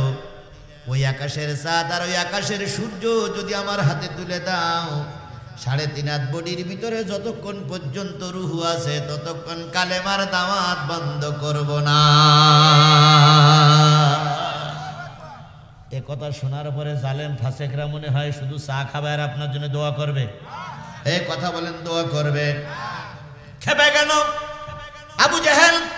খাপের ভিতর থেকে তরবারি বের করে নবীজির মাথার পরে 3টা আঘাত করলো। নবীজি আহত হলেন। আহত নবী রক্তটা ধরে খাদিজার বাড়ি চলে গেলেন। খাদিজাকে লক্ষ্য করে বলতেছে, খাদিজা তোমার জাতি আমাকে আহত করে দিয়েছে, তোমার জাতি আমাকে মেরে ঘরের ভিতরে পাঠিয়ে দিয়েছে। না, খাদিজা বললেন কোনো অন্যায় কাজ করেছো? কয় না। কয় তাহলে মারলো কেন? কয় এই দোষ ওই দোষ খুঁজেছে। খাদিজা বললেন আমি স্পষ্ট আমার চোখ দিয়ে দেখতেছি, এই রক্তের উপরে একদিন কোরআনের পতাকা উড্ডীন হবে। গোবিন্দগঞ্জের শহীদেরা ঘুমাইছো, তোমরা যদি আমাদের আলোচনা শোনো, তোমাদের রক্তের উপরে একদিন গোবিন্দগঞ্জে আল কোরআনের পতাকা উড়বে। শহীদের বাবারা, শহীদের মারা আছে না আশেপাশে? শহীদের রক্ত কখনো বিফলে যায় না। আল্লাহ নবী খাদিজার ঘরে সুস্থ হচ্ছেন। এমন সময় আমির হামজা ফিরে এসেছেন। আমির হামজা এসে শুনলেন মোহাম্মদকে মারা হয়েছে। কে মেরেছে? আবু জেহেল। আমির হামজা চলে গেলেন, ভাতিজার কাছে যেয়ে বললেন, ভাতিজা তোমাকে নাকি মেরেছে? কয় হ্যাঁ। কে মেরেছে? আবু জেহেল। কেন মেরেছে? কয় জানি না। আমির হামজা বললেন, অপেক্ষা করো, আসতেছি। এবার আবু জেহেলের খোঁজার পালা। খুঁজতে খুঁজতে দেখে কাবার চত্বরে দিয়ে হাসাহাসি করতেছে। নেতা নেতা নেতা, কি হয়েছে? মোহাম্মদকে মেরেছেন? হ্যাঁ মেরেছি। কেন মারলেন? কই আমরা এই এলাকার প্রতিষ্ঠিত নেতা, আমরা যা বলি তাই লোক শোনে। তোমার ভাতিজা এখানে এসে ঝামেলা করতেছ কেন? তোমার ভাতিজা কয় কোরআনের আইন চালু করো, তোমার ভাতিজা কয় নামাজ পড়ো, তোমার ভাতিজা কয় ধর্মের কাজ মেনে চলো। আমি নিষেধ করেছি, শোনে না। আমির হামজা বলছে, তাই বলে একটা লোকের মারতে হবে? কয় হ্যাঁ মেরেছি। মারাটা ঠিক হয়নি। আবু জেহেল বলতে, কি বলতে চাচ্ছ তুমি? আমার কথার আমার মুখের পরে দাঁড়িয়ে কথা বলতে তোমার সাহস কত? আমির হামজা বলতেছে, নেতা যা করেছেন ঠিক করেন। কয় ওটাই ঠিক। আমির হামজা বলতেছে, আপনি কি মনে করতেছেন মুহাম্মাদের দলে কেউ নেই? কয় যে কটা আছে গুনার মতন না। আমির হামজা বলতেছে, ভুল সিদ্ধান্ত। জনগণ যদি একবার খেপে যায় টিকতে পারবে না। এবার বলতেছে, তুমি কি বলতে চাও? কয় মাইটটা ঠিক হয়নি। কয় মাইট যদি ঠিক না হয় আমি কি ধরে নেব তুমিও ইসলাম গ্রহণ করেছো? কয় করিনি, কিন্তু করার নিয়ত করেছি। আরেকটু জোরে বলেন সুবহানাল্লাহ। আবু জাহেল তখন বলতেছে, তুমিও যদি কালেমা গ্রহণ করো, মুহাম্মদকে যে কায়দায় পিটাইছি তোমাকেও সেই কায়দায় পিটানো হবে। আমির হামজা বলতেছে, নেতা আমার বাহ্যিক চেহারা রূপ দেখেছেন, কিন্তু ভিতরের চেহারা দেখেননি, তৈরি হন। আবু জেহেল তৈরি হলো। আমির হামজা খাপের থেকে তরবারি বের করে বলতেছে, সোজা পিঠ দিয়ে মেরেছেন না উল্টো পিঠ দিয়ে মেরেছেন? আমির হামজা বলতেছে, শোন। আবু জেহেল বলতেছে, শোন, মাথা গরম করি না। কয় সোজা পিঠ দিয়ে মেরেছেন না উল্টো দিয়ে মেরেছেন? কসে উল্টো দিয়ে মারিছি। কয় তাহলে ঠিক হন। বলে 3 আঘাত করেছে। কথায় বলে শক্তের ভক্ত নরমের জম। আমির হামজার মার খেয়ে রক্তাক্ত আবু জাহেল। এবার নেতা কর্মীরা ছুটি আসলো প্রতিশোধ নেওয়ার জন্য। আবু জাহেল দাঁড়িয়ে বললেন, ওখানে যাস না, উল্টো দিক দিয়ে ঘাপান কষিস। যদি সোজা পিঠ দিয়ে কষে একটারও কাল্লা থাকবে না। এবার নবীজি মোহাম্মদ সাল্লাল্লাহু আলাইহি সাল্লামের কাছে আসলেন, সব ঘটনা খুলে বললেন। নবীজি বলেন, আপনি কলেমা পড়ুন। আমির হামজা কলেমা পড়লো। এবার আমির হামজা কলেমা পড়েছে, ওমর কলেমা পড়েছে। দলে এখন বহুত লোক যখন তৈরি হয়ে গেল, তখন আবু জেহেল সিদ্ধান্ত নিল আইন তৈরি করে মুহাম্মাদের বিরুদ্ধে আইন তৈরি করে সিদ্ধান্ত নিতে হবে। তাই আবু জেহেল জাতীয় সংসদের লোকজন ডাকলো। ওনাদের জাতীয় সংসদটার নাম কি ছিল? দারুন নাদওয়া। আবু জেহেলের সংসদের নাম দারুন নাদওয়া। আর নবীজির সংসদের নাম কি ছিল? নবীজি যেখানে বসে বিচার ফয়সালা করতেন সেই জায়গাটার নাম কি? মসজিদ। সেই জায়গাটার নাম কি? তাহলে নবীজির বিচার করার জায়গা মসজিদ, আর আবু জেহেলের বিচার করার জায়গা হলো দারুন নাদওয়া। তাহলে নবীজির বিচার করার জায়গা যদি মসজিদ হয়, এখন আপনারা সেই মসজিদে কেন কোরআনের আলোচনা করতে দিচ্ছেন না?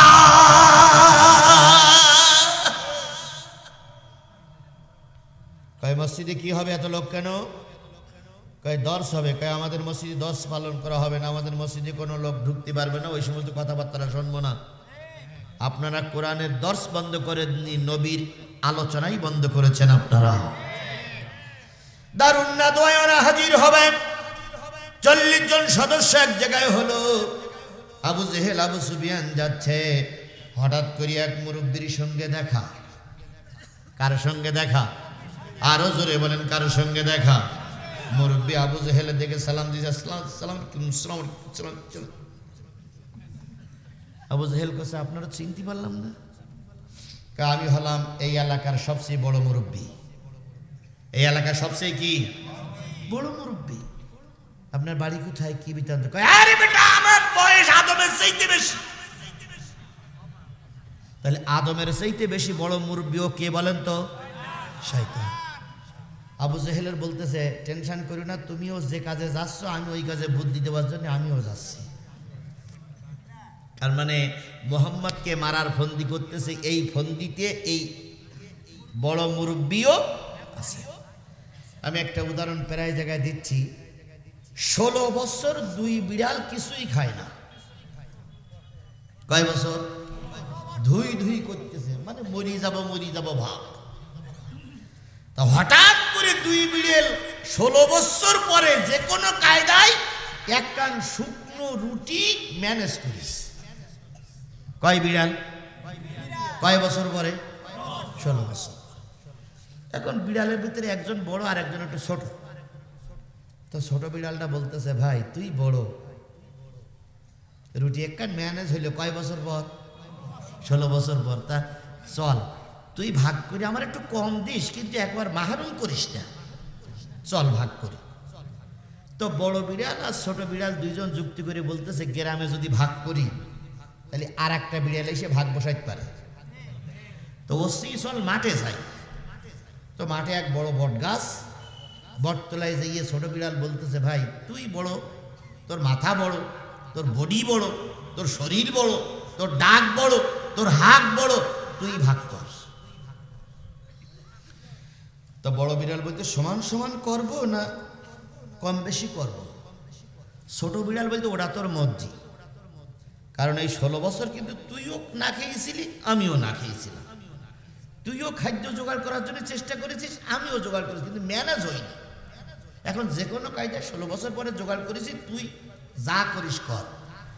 বড় বিড়ালটা বলছে তাহলে সমান সমান ভাগ করি। ছোট বিড়াল বলতে করো। এখন ওই বট গাছের মগ ডালে ছিল এক বানর। বানর চিন্তা করলো রুটি ম্যানেজ করলো কোন জায়গাতে? আরে ভাগ করে যদি দুইজন সমান সমান খায় তাহলে তো গায়ে শক্তি এসে যাবে। বানর হঠাৎ করে লাফ মেরে বলতে কি হয়েছে? তখন 2 বিড়ালে বলতেছে আমরা রুটি নিয়ে আসছি এক কান ভাগ করার জন্য, একটু সমস্যা হচ্ছে। কয় না, আমি এই বট গাছে থাকি, আমি এই এলাকার নেতা, আমার কথা শুনে সব বিড়ালেরা চলে। শোন, রুটি ভাগ করতে গেলে তুকসিরুল মিজান, দাড়ি পাল্লা লাগবে। কি লাগবে? এই কথা বলেন, কি লাগবে? দাড়ি পাল্লা লাগবে। 2 বিড়াল চিন্তা করতেছে 16 বছর পরে একটা রুটি ম্যানেজ করলাম, আবার এই বানরের পাল্লায় পড়ি, এখন কি ম্যানেজ করতে হবে? তো বলতেছে তাহলে রুটি কেন থাক, আমরা দাড়ি পাল্লা ম্যানেজ করে নিয়েছি। 2 বিড়াল আবার দাড়ি পাল্লা আনতে গেছে। দাড়ি পাল্লা আনার পরে এবার দাড়ি পাল্লায় তুলে মাঝখান তো অর্ধেকটা ভাগ করে দাড়ি পাল্লায় দেবে, এইটা বড় বিড়াল, এইটা ছোট বিড়াল খাবে। বানর চিন্তা করতেছে ওকে তো ভাগ দেওয়া যাবে না, তাই বানর ইচ্ছা করে একদিকে একটু বেশি করে দিয়েছে আর একদিকে একটু কম করে দিয়েছে। উঁচু করার পরে বলছে এই বেশি হয়ে গেল যে, বেশি হয়ে গেল যে।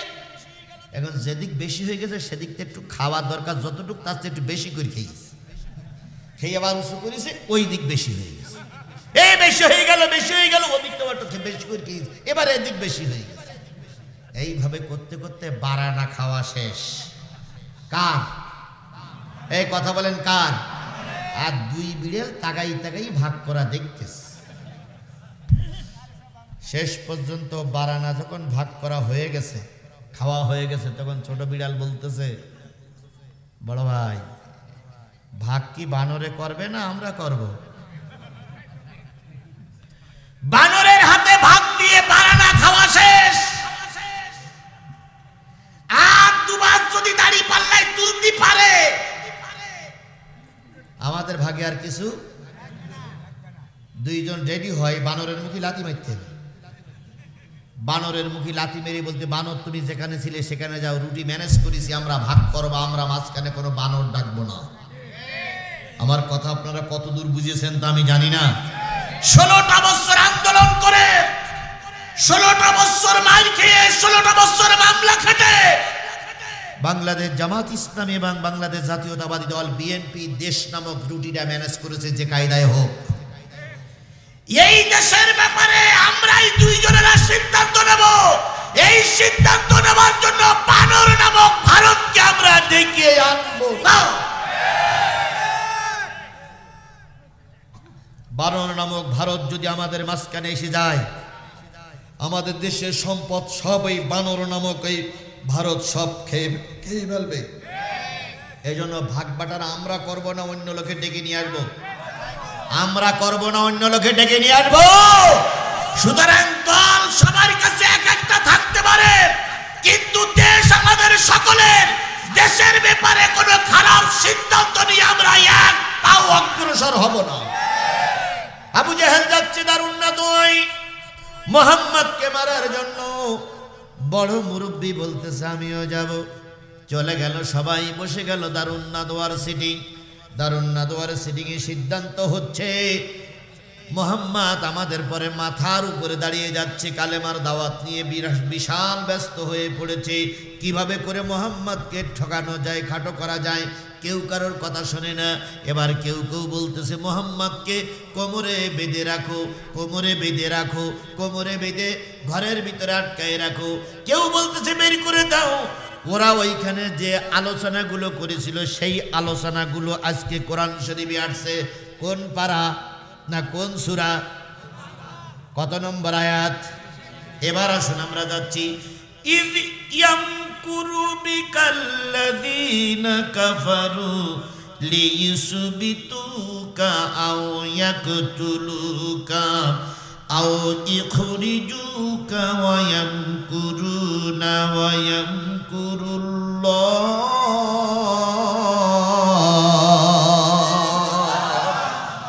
দারুন নাদওয়ায় বসে গেল ওই যে মুরব্বী হলো ইবলিস শয়তান। মুরব্বী কি? ইবলিস শয়তান। আবু জেহেল, আবু সুফিয়ান, উতবা, সাহেবা, ওয়ালিদ ইবনে মুগিরা। এই ছেলে, এই ছেলে, এক নম্বরে যাবা। একটা লোক যেন না ওঠে, একটা লোক উঠবে না। এক নম্বর, দু নম্বর লাগলে ঠেকানো যাবে না। এক নম্বর লাগলে আধা ঘন্টা চুপ করে বসে থাকুক, আমি ঘড়ি দেখতেছি। আবার ওই সাদা জামা গায়ে উঠলো কেন? এই হাত তুলিনি নাকি? আমার ভাইরা, আবু জেহেল, আবু সুফিয়ান, উতবা, সাহেবা, ওয়ালিদ ইবনে মুগিরা, আবু লাহাব, আবু জেহেল সহ কয়জন? 40 জন দারুন নাদওয়ায়। এবার আলোচনা করছে কি করা যায়। এবার সবাই মিলে সিদ্ধান্ত নিল ইসবিতুকা, বন্দি করে রাখো। কি করে রাখো? বন্দি করে রাখো। হাত কড়া পরাও, পাই বেড়ি পরাও, অথবা জেলখানায় বন্দি করে রাখো। বন্দি করে রাখো। বন্দি করে রাখলে আর কালেমার দাওয়াত দিতে পারবে না। এবার মুরব্বী নামক বড় শয়তান বলতেছে শোনো, যে সিদ্ধান্ত নিয়েছে এটা যদি কার্যকর করো তাহলে তোমরা টিকতে পারবে না। কেন? মুহাম্মদকে যদি বন্দি করে রাখো, মুহাম্মদের অনুসারীরা বাইরে থেকে একসঙ্গে সংঘবদ্ধ হয়ে রাতারাতি আক্রমণ করে নবী মুহাম্মদকে নিয়ে চলে যাবে। বন্দি করে রাখতে পারবা না। মুহাম্মদ সাল্লাল্লাহু আলাইহি সাল্লাম বন্দি ছিল না? ছিল না? এই কথা বলেন, জেলখানায় ছিল কি ছিল না? কয় বছর? 3 বছর আল্লাহর নবী জেল খেটেছেন। অথচ আমাদের দেশের পাকা পাকা হুজুরিরা একদিনও জেলে যায়নি। এরকম পাকা পাকা হুজুর আছে না নাই? এখানেও খোঁজলি পাওয়া যাবে। মঞ্চ কি একদম থাকতে পারে। আমি সব জানি। আবার যদি জিজ্ঞেস করা হয় হুজুর ওই হুজুরের জেল হলে আপনার জেল হয় না কেন, তখন এ হুজুর বলে আমি একটু বুদ্ধি শুদ্ধি করে চলে, এই জন্য আমার কিচ্ছু হয় না। এরকম বুদ্ধি করে লোক জেল খাটিয়ে, এরকম লোক আছে না নাই?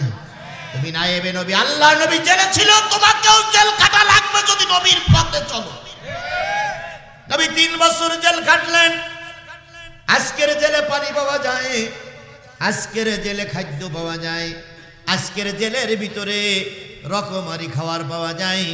কিন্তু নবী যে জেলের ভিতরে ছিলেন ওই জেলে পানিও ছিল না, খাওয়ারও ছিল না। সাহাবী আজমাইনগণ বলেছেন ছোট ছোট বাচ্চারা কান্নাকাটি করত, মাইলের পর মাইল দূর থেকে শোনা যেত। আর ওদের কান্না শুনে মানুষের দয়া হতো, কিন্তু পাপিষ্ট জালেমদের দয়া হতো না।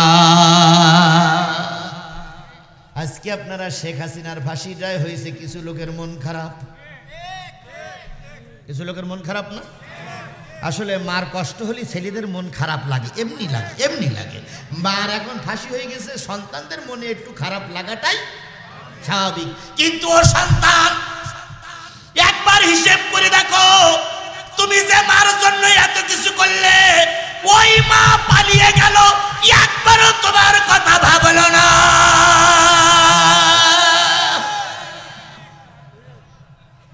আর ছোট ছোট বাচ্চাদের রেখে যে মা অন্য স্বামীর হাত ধরে বেরিয়ে যায়, ওই মার জন্য আর কান্না কাটি করিও না।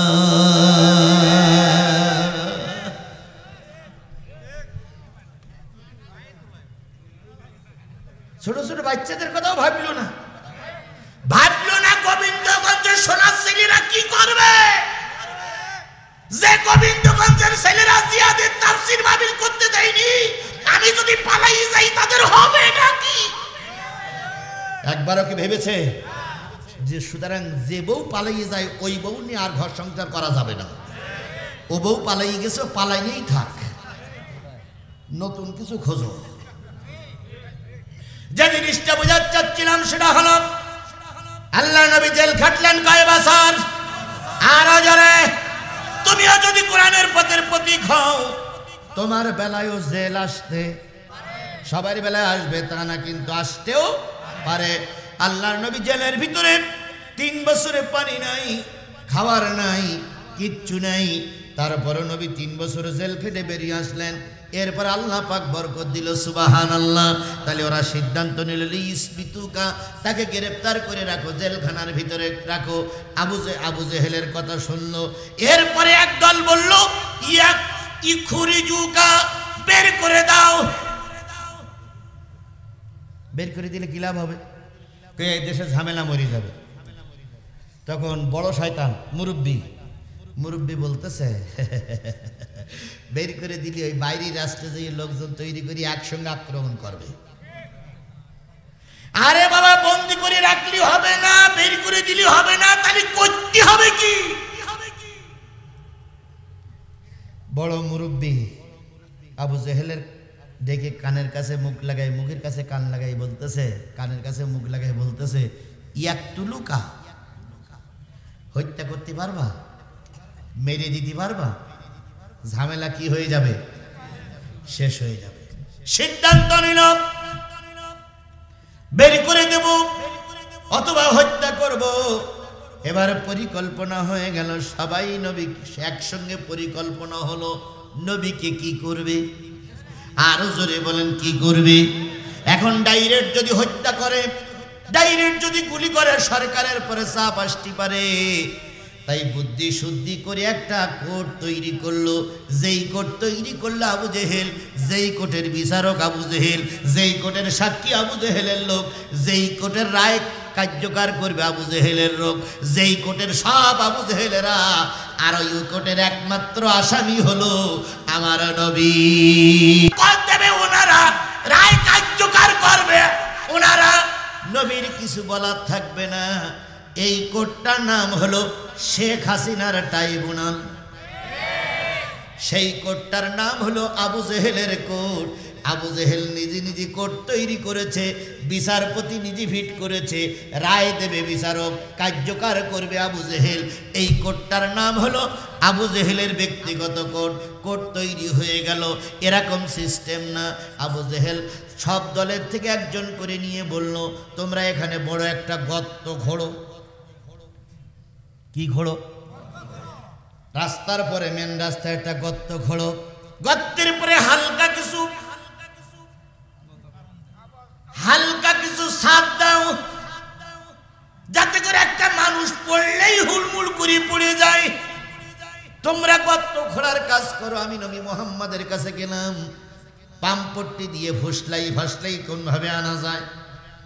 এবার নবী মুহাম্মাদের বাড়ি আবু জেহেল যেয়ে বলতেছে, ভাতিজা, আসসালামু আলাইকুম। আসসালামু আলাইকুম। সে সালাম এখনো আছে তো? আসসালামু আলাইকুম। আর সালামের জোর দেখবেন আর একটু পরে। কি কায়দায় যে সালাম দেবে রে ভাই। আসসালামু আলাইকুম। ভাই আসসালামু আলাইকুম। আরে ভাই সালাম তো একটা দোয়া না ভাই, সালামটা ভালো করে দেন। আসসালামু আলাইকুম। সালাম আলাইকুম মানে কি? এই সালাম আবু জাহেলের থেকে চলছে, আজও এই সালাম চালু আছে। এখন কোনো লাইন পায় না, কোনো পথ পায় না, শুধু বলে কি হুজুররা জান্নাতের টিকিট বিক্রি করতেছে, তাই বলে না আমরা নাকি জান্নাতের টিকিট বিক্রি করতেছি। এই কথা বলে না বলে না বলে না আমরা জান্নাতের টিকিট বিক্রি করতেছি। আচ্ছা আচ্ছা আচ্ছা, আমি আপনাদের কাছে ছোট্ট করে একটা অনুরোধ করি, নারী হোক আর পুরুষ হোক, একটা লোক বলেন তো, একটা লোক আমার দেখাই দেন যে হুজুররা বলেছে, অমুক মহিলা বলেছে যে আমাদের সঙ্গে যদি থাকো তাহলে জান্নাতে যাওয়া যাবে, এরকম একটা লোকের আমি দেখাই দেন। আপনি একটা লোক দেখাই দেন, শায়েস্তা আপনাদের করা লাগবে না, আমি করি যাব। আমরা জান্নাতের টিকিট বিক্রি করি না, বরং আমরা জান্নাতের পথ দেখাই। এই কথা বলেন, কি দেখাই? জোরে বলেন, কি দেখাই? জান্নাতের পথ দেখাই। জান্নাতের টিকিট আমরা বিক্রি করি না, কারণ জান্নাত দেওয়ার মালিক কে? মিথ্যা বন্ধ করো, মিথ্যা বন্ধ করো, মিথ্যা বন্ধ করো। তোমার এই জবানের হিসাব একদিন কার কাছে দেওয়া লাগবে? এই জবানের কৈফিয়ত একদিন আল্লাহর কাছে দেওয়া লাগবে। জবান দিয়ে আমি যা বলতেছি প্রতিটা রেকর্ড হচ্ছে না? হচ্ছে না? আপনারা রেকর্ড না করলে কেরামান কাতিবিন আমার পাশে বসে বসে লিখতেছে। কথা বলেন, চিরকাল থাকা যাবে না, চিরকাল রাজনীতি করা যাবে না, চিরকাল ক্ষমতার মস্তক ধরে রাখা যাবে না। তার জ্বলন্ত প্রমাণ শেখ হাসিনা 17 বছর ক্ষমতায় থেকে চিন্তা করেছিল মরার আগ পর্যন্ত থাকবো। জনগণ তাড়াইছে না তাড়াইনি? তাহলে ওখান থেকে শিক্ষা নাও, চিরকাল থাকা যাবে না। সুতরাং মিথ্যা কথা না বলি।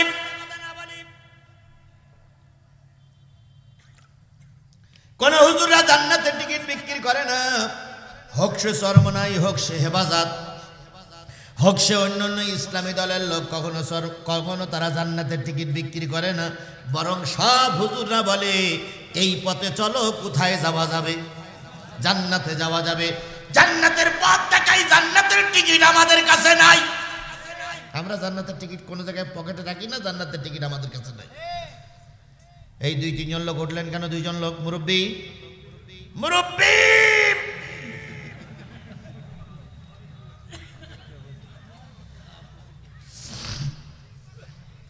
আমার ভাইরা, আবু জাহেল রাসূলের কাছে পরামর্শ করলো, ভাতিজা আমরা বুঝলাম ইসলামী সঠিক, আমরা বুঝলাম। কে বলতেছে? আবু জাহেল বলতেছে ইসলামী সঠিক, এই ধর্ম পালন যারা করবে তারাই নাজাত পাবে। বলুন তো এটা ওদের মুখী, ও লোকের মুখের কথা না অন্তরের কথা? অন্তরের কথা না। আজকে প্রায় জায়গায় দেখা যায়, প্রায় জায়গায় দেখা যায় অমুক জায়গার থেকে 200 লোক নেতা সহ অমুক দলে যোগ দিয়েছে। এরকম দেখা যাচ্ছে না ভাই? অমুক জায়গার থেকে 300 লোক সহ নেতা সহ অমুক দলে যোগ দিয়েছে। আমি ছোটবেলা থেকে দেখতেছি, বয়স আমার এই 54 বছর, আমি ছোটবেলা থেকে দেখতেছি যেবার যে সরকার ক্ষমতায় যাওয়ার পরিবেশ থাকে, জনগণ দেখে সেই দলের ভিতরে অন্যান্য দলের থেকে লোক এসে যোগ দেয়। এটা আমি ছোটবেলা থেকে দেখেছি, আপনারা দেখেছেন কিনা জানি না। ওরে গত 17 বছর তো নির্বাচন হয়নি, ও বাপ। কিন্তু 17 বছর আগের থেকে দেখতাম যে পার্টি ক্ষমতায় যাওয়ার মতন, ঠিক সেই পার্টি রাজনীতি করতে আসলে আর এক পার্টির লোকেরা 20 জন, 30 জন, 50 জন, 100 জন, 200 জন দল ভেঙে ওই দলে যোগ দিত। কারণ মেঘ দেখলে বোঝা যায় বৃষ্টি হওয়ার সম্ভাবনা আছে না নাই। আজকে সবাই বুঝতে পারতেছে আগামী দিন কারাই জাতীয় সংসদে যাবে, এটা গোটা দেশের মানুষের মুখে মুখে উঠে গেছে। এই জন্য প্রায় জায়গায় শোনা যাচ্ছে অমুক দলের 200 লোক, অমুক দলের 300 লোক, অমুক দলের 150 লোক, অমুক দলের 100 লোক দলবল নিয়ে অমুক দলে যোগ দিয়েছে। তার মানে এর থেকে বোঝা যায় সেটা যদি কোরআনের দল হয়, আগামীতে কোরআনের দল ক্ষমতায় যাওয়ার জন্য তৈরি। 300 আসনের ভিতর থেকে 299টা আসন বাইরে আপনাদের একটা আসন আছে। 299টা আসন যদি কোরআনের পক্ষে না আসে, ফেল করে, আপনাদের কৈফিয়ত দেওয়া লাগবে না। কিন্তু আপনাদের এই আসনটা যদি কোরআনের জন্য না আসে, সবাইকে জবাবদিহিতা করা লাগবে। আমার সাতক্ষীরা 4টা আসন যদি কোরআনের জন্য না আনতে পারি, আপনাদের কাছে প্রশ্ন করা হবে। প্রশ্ন করা হবে কার কাছে? আমার কাছে, কারণ আমি ওই আসনের লোক। 300 আসনের যদি 299টা আসন ফেল করে, আপনাদের গোবিন্দগঞ্জের লোকের কাছে একটাও প্রশ্ন করা হবে না যে জয়পুরের আসন ফেল কেন, সাতক্ষীরার আসন ফেল কেন। কিন্তু আপনার আসনটা যদি ফেল হয়ে যায়, কোরআন যদি কাঙ্ক্ষিত জায়গায় পৌঁছাতে না পারে, প্রতিটা মুসলমানকে আল্লাহর দরবারে জবাবদিহিতা করা লাগবে। সুতরাং যে কায়দায় হোক, যত রক্ত ঝরুক, যত ময়দানে থাকা লাগে, আমরা এই আসনটা কোরআনের জন্যই বাজেট করব ইনশাআল্লাহ। কারা কারা কোরআনের জন্য এই আসনটা বাজেট করার জন্য তৈরি আছেন? 2 হাত তুলে দেখান তো। হাত নামান, হাত নামান, হাত নামান। আমার কথা শেষ করতে দেন। আমার ভাইয়েরা, আবু জাহেলের মধুর কথা শুনে নবীজির দিলটা একটু কি হয়ে গেছে? নরম হয়ে গেছে। কারণ সাধারণত দেখবেন আল্লাহওয়ালা মানুষগুলো দিল একটু কি থাকে? নরম থাকে। আল্লাহওয়ালা মানুষগুলো যে যা বলে তাতি তাই কবুল করে। আল্লাহওয়ালা মানুষগুলো ব্যতিক্রম হয় না। আল্লাহওয়ালা মানুষগুলো মানুষ যা বলে তাই বিশ্বাস করে। ছোট্ট একটা কথা বলে, আশরাফ আলী থানভী রহমাতুল্লাহ আলাইহির নাম শুনেছেন আপনারা? উনি ছাত্রদের পড়াচ্ছে। এক ছাত্র এসে বলতে, হুজুর আপনার স্ত্রী তো বিধবা হয়ে গেছে। আশরাফ আলী থানভী বলতে, কি বললে? আপনার স্ত্রী বিধবা হয়ে গেছে। তো উনি কাঁদতেছে, আল্লাহ আমার স্ত্রী বিধবা হয়ে গেল, তাহলে ও দেখবে কেনা? আল্লাহ ওর সংসার চলবে কি করে? আল্লাহ ছেলে মেয়ে কেনা কি করবে? উনি কাঁদতেছে। তো আর একটা ছাত্র বলতে, হুজুর স্ত্রী বিধবা হয় কি করলি? তো বলতে, স্বামী মারা গেলি। তো আপনি মারা গেছেন না বেঁচে আছেন? তাই তো, আমি তো বেঁচে আছি। আমি তো বেঁচে আছি, তাহলে আমার স্ত্রী বিধবা হইল কিনা? তো বলতে, আপনি জানলেন না, বুঝলেন না, কাঁদতেছেন কেন? কাছে ভাই রে, আমি চিন্তা করছি মুসলমান বলিছে। কে বলিছে? আমি আর আগে পিছিয়ে দেখিনি। মুসলমান বলিছে, আমার বিশ্বাস মুসলমান মিথ্যা কথা বলতে পারে না। সুতরাং ও যখন বলিছে আমার স্ত্রী বিধবা, আমি ওইটাই গ্রহণ করেছি। আমি কি বেঁচে আছি না মারা গেছি? আমার এ হইল আল্লাহ আলা মানুষদের খাসলাত। আল্লাহওয়ালা মানুষটা বেশি সাদা সিধে হয়, বেশি ঘুরপেশ। আল্লাহ নবীকে যখন আবু জাহেল বললেন, দরবারে আমি আপনাকে দাওয়াত করতে এসেছি, ভাতিজামার বাড়িতে আপনার দাওয়াত। নবীজি বললেন, চাচা সেদিন আপনি আমাকে মারলেন, আমার লোকজন দেখলে আপনার সহ্য হয় না। বলতেছে, আমরা সবাই মিলে সিদ্ধান্ত নিয়েছি তোমার ধর্মই উত্তম, তুমি সঠিক। সুতরাং আমরা কালেমা পড়ে মুসলমান হয়ে যাব বলে সিদ্ধান্ত নিয়েছি। নেতারা সব আসবে, এই নেতাদের সঙ্গে তুমি একটু হেদায়েতের বাণী পড়ে শোনাবা। আশা করি যায় আবু সুফিয়ান, উতবা, সাহেব, আবু লাহাব সবাই কালেমা পড়ে মুসলমান হবে, তোমার আর ঝামেলা থাকবে না। নবী বললেন, আলহামদুলিল্লাহ, কোনো পেঁয়াজ গোস নেই। আবু জেহেল বলিছে ওটাই কি? আলহামদুলিল্লাহ। আল্লাহ নবী দাওয়াত কবুল করলেন। আবু জেহেল এসে বকুল দামড়া স্যার বলতেছে, আজকেই আজকেই আজকেই। তা কর্মীরা বলতেছে, কি হয়েছে? কয় দাওয়াত কবুল করিস। আর আমরা দেখতে কি করেছি? ট্রাইব্যুনাল তৈরি করেছি, গর্ত করেছি, ওই গর্তই পড়বে, আজকেই শেষ। আল্লাহ নবী নিজের বাসার থেকে যখন আবু জাহেলের বাড়ি যাচ্ছে হেদায়েতের বাণী নিয়ে, সেই সময় জিবরিল আমিন বললেন, ইয়া রাসূলুল্লাহ কোথায় যাচ্ছেন? নবী বললেন, জিবরিল খুব সুসংবাদ, বড় সুসংবাদ। জিবরিল কয় কি? কয় আবু জেহেল কালেমা পড়বে। আর তার দলে যারা আছে তারাই কলেমা পড়বে। আগামীকাল জাতীয় সংসদে আমার ভাষণ দেওয়ার কথা, সুতরাং বড় সুসংবাদ নিয়ে যাচ্ছি। জিবরিল আমিন বললেন, ওগো নবী, ওয়ায়ামকুরুনা ওয়ায়ামকুরুল্লাহ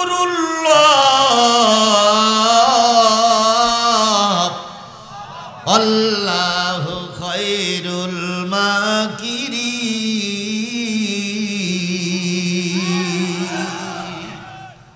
ওগো নবী, ওরা কি ষড়যন্ত্র করেছে তা কি আপনি জানেন? কয় কি? কয় ওরা আপনাকে হত্যা করবে, ওরা আপনাকে ট্রাইব্যুনালে ফেলাই শেষ করবে। নবীজি বললেন, তাহলে কি করতে হবে? কয় এখন যদি আপনি যান তাও বিপদ, যদি না যান তারা বলবে রাসূল মৃত্যু দাওয়াত কবুল করে আসেনি। আবার যদি যান, গোবিন্দগঞ্জে সোনার ছেলেরা বসে আছে, আপনার ঠ্যাং কেটে নেবে। এখন গিলু বিপদ, না গিলু বিপদ। এইরকম একটা গেড়া কলে আমরা পড়েছিলাম জয়পুরহাটের কোন জায়গা যেন, ওটা ধারকি না, ধারকি, রহিম আমার পাশে বসা। ওই দিন আমরা খোঁজ নিচ্ছি, পুলিশ ঘিরে রেখেছে, চারিপাশে পুলিশ ঘিরে রেখেছে। বিকালবেলা বিজেপি এসে মার খাইছে, র্যাব প্রতিটা পয়েন্টে গাড়ি নিয়ে বসে আছে।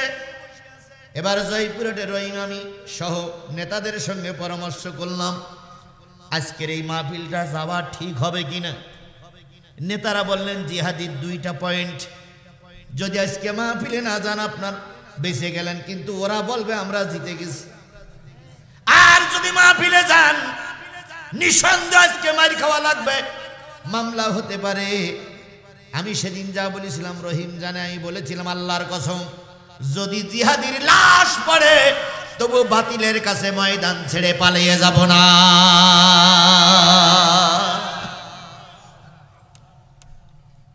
রহিম আগে গেল স্টেজে, আমি আসলাম চাদর মুড়ি দিয়ে, মাফলার দিয়ে চোখ বেঁধে। পুলিশের আগে ড্রাইভার আমার মোটরসাইকেলটা নামাই দিয়ে বললো, হুজুর এবার আপনি যান। আপনি? আমি আর যাও না। পুলিশের ভাগ দিয়ে গেলাম ভিতরে। যখন স্টেজের কাছে গেলাম তখন একদল লাঠি নিয়ে এসে বলছে, কই যান আপনি, কই যান, কই যান? এখানে এই পাশটা প্রধান বক্তা সরেন। ও আল্লাহ, আমার সরাই দিল। আমি আরো 10-15 হাত দূরে গিয়ে বসলাম, চাদর দিয়ে মুখ বানানো। রহিম দ্বিতীয় বক্তা ওয়াজ করতেছে, রহিম পিছনে তাকাই রয়েছে। আমি ইশারা করলাম, কাছে ভাই যে কোনো কায়দা আসেন, আমি আসি। এরপরে চলে গেলাম, যে কোনো কায়দায় স্টেজে উঠলাম।